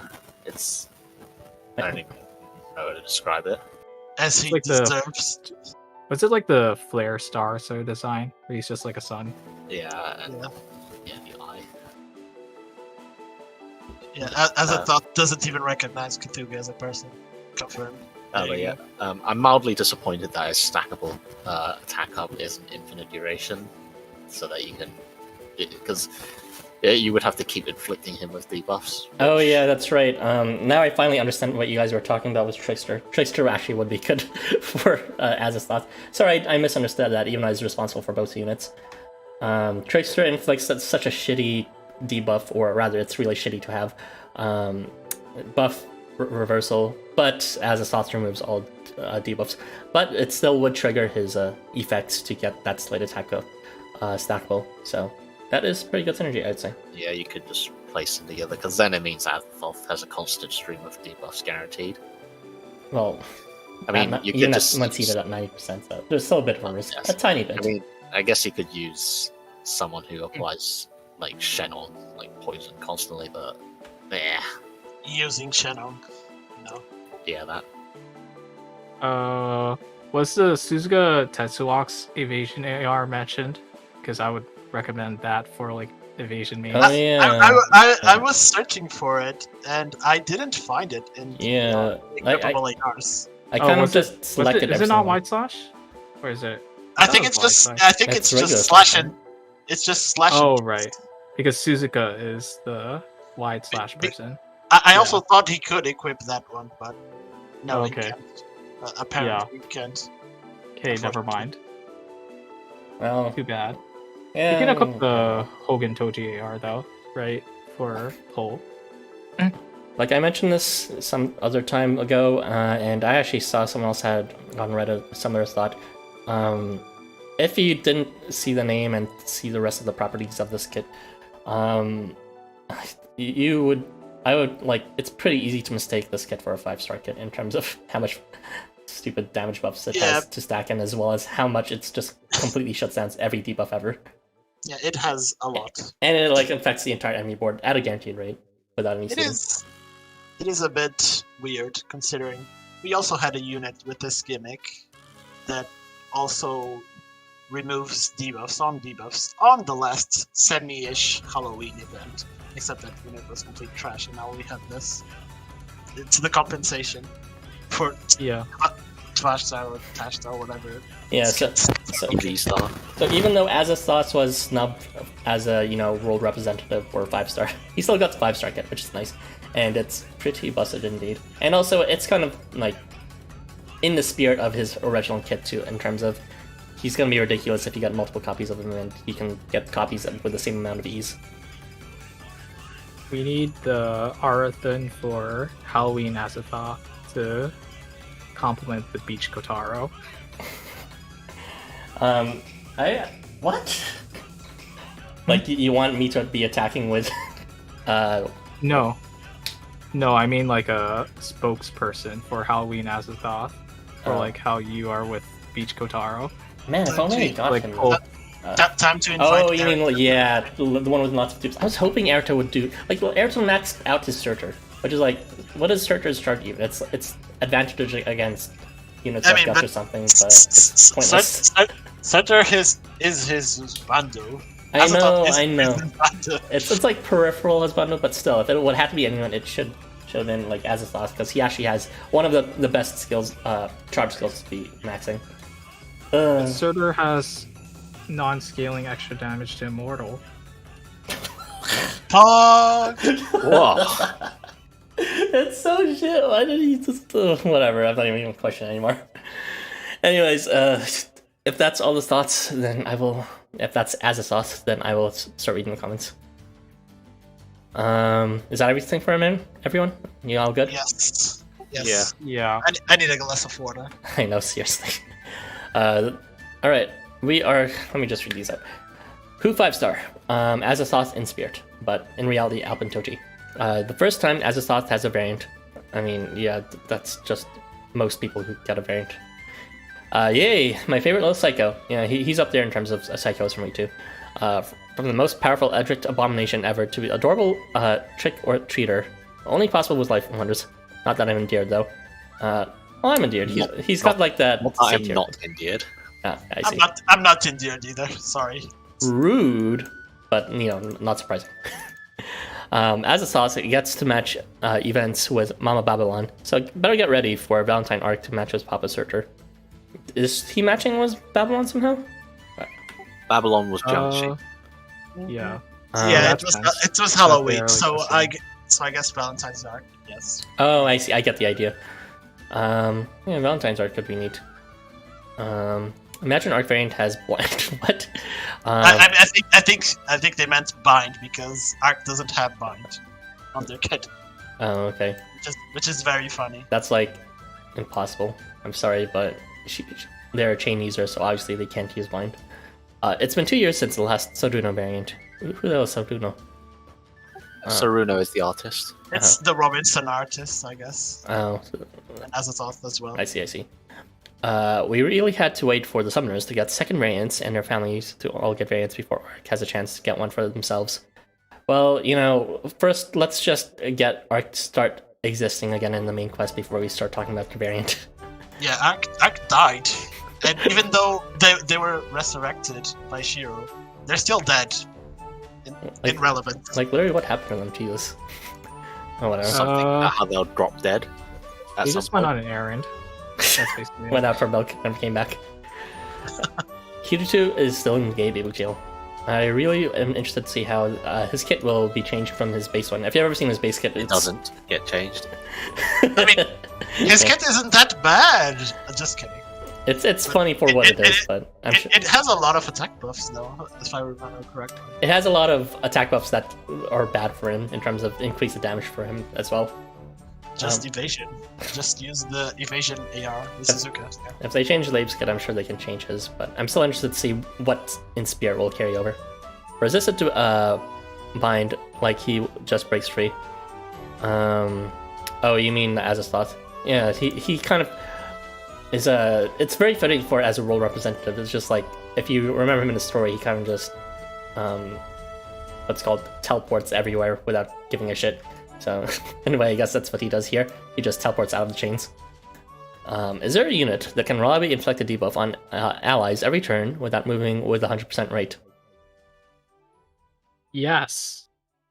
It is the Trickster. Trickster. I mean, his he may be able to inflict it at 100% rate, but he doesn't inflict it to himself at 100% rate. I think it's only 9%, so even then, sadly, you'd still have to see the Trickster. And even then, Azathoth won't be able to remove the debuff at a guaranteed rate, unless they have glitch or something. Well, he should have glint. Just see the Trickster there. Does he have glint? I'm pretty sure he doesn't. No, I'm saying he should because someone should be equipped. Oh wait, he does have glint. Okay. Well, phase start. Or 2 turns, I guess. Oh, okay. Right. So completely provided No he's AR required. Yeah. Well, for 2 turns in the beginning. But as we mentioned before, Azathoth would actually be better after 5 turns, so he can get that put off. Shenong. Nope, not Shenong. Unless you're word wiping every time. Hotei dislikes Azathoth. Rude. He's an imp? No? As in disguised imp. He's like... Oh, you mean his costume. He's apparently... One of them is a Satyr, and another is like some anime based on Gundam where he's wearing a red jacket. I forget what it was though. Is it the Justice Police uniform?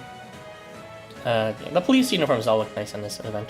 Especially Alf, since his regular skin is kind of whatever. I don't think I've seen the police skin for Azathoth yet.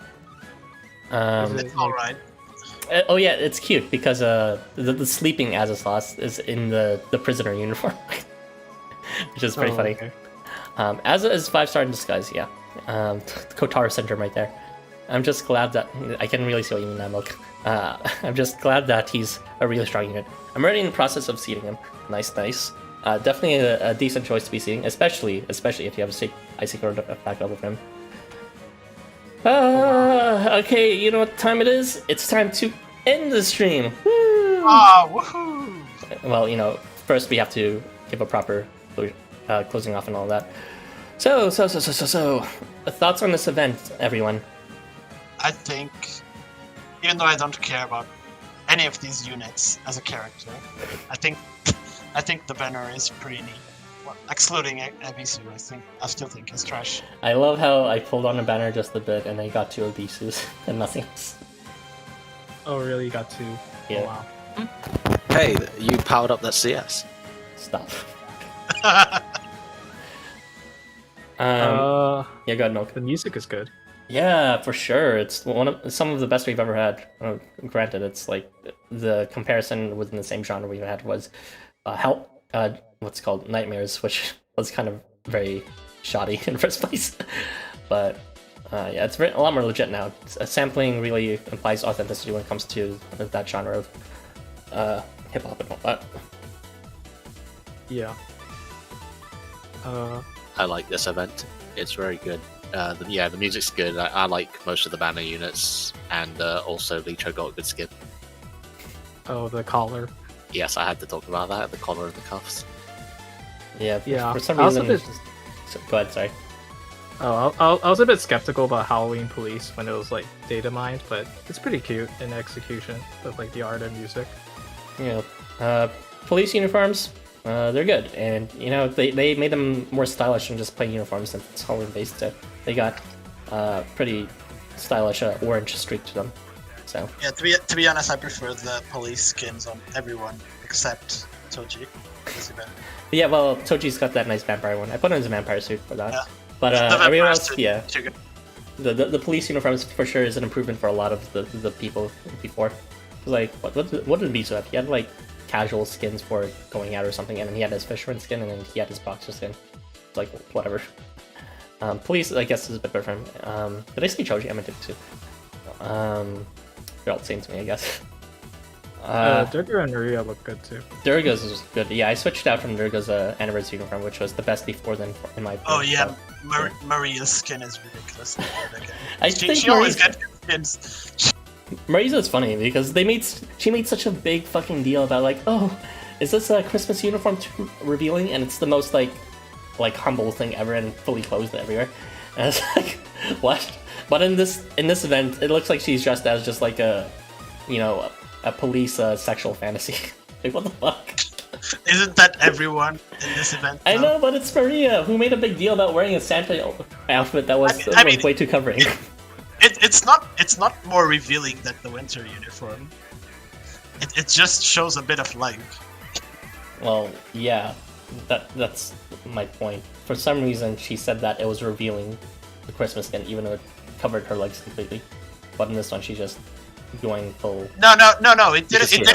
You can see her thighs a bit. Yeah, you can see the same amount of leg on the Christmas uniform. I guess. Yes, but it's just you see that fucking thing for me is hilarious.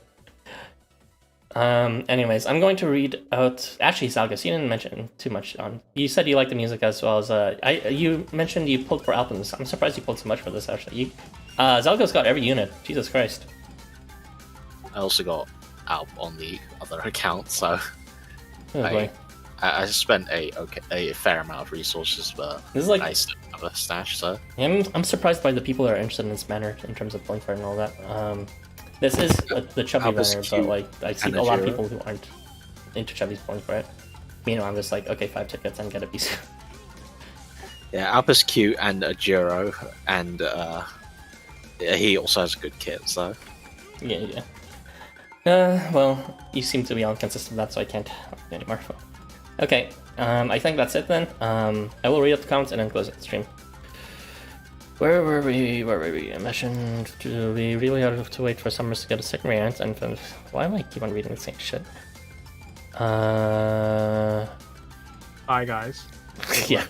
Bye guys, good work. Yay, I have no unit from this event. Thank you guys for the stream. You did a great job. Thank you, and I think you're new here, Gazer. You provide some interesting comments here, so thank you for that. For joining us for the first time, or maybe a few times after, maybe I forgot.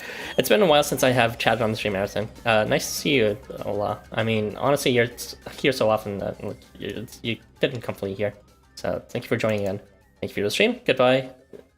See you sometime. For sure. Okay, everyone, it is time to say your goodbyes. Yeah. Everyone ready? 1, 2, 3. Bye. Bye.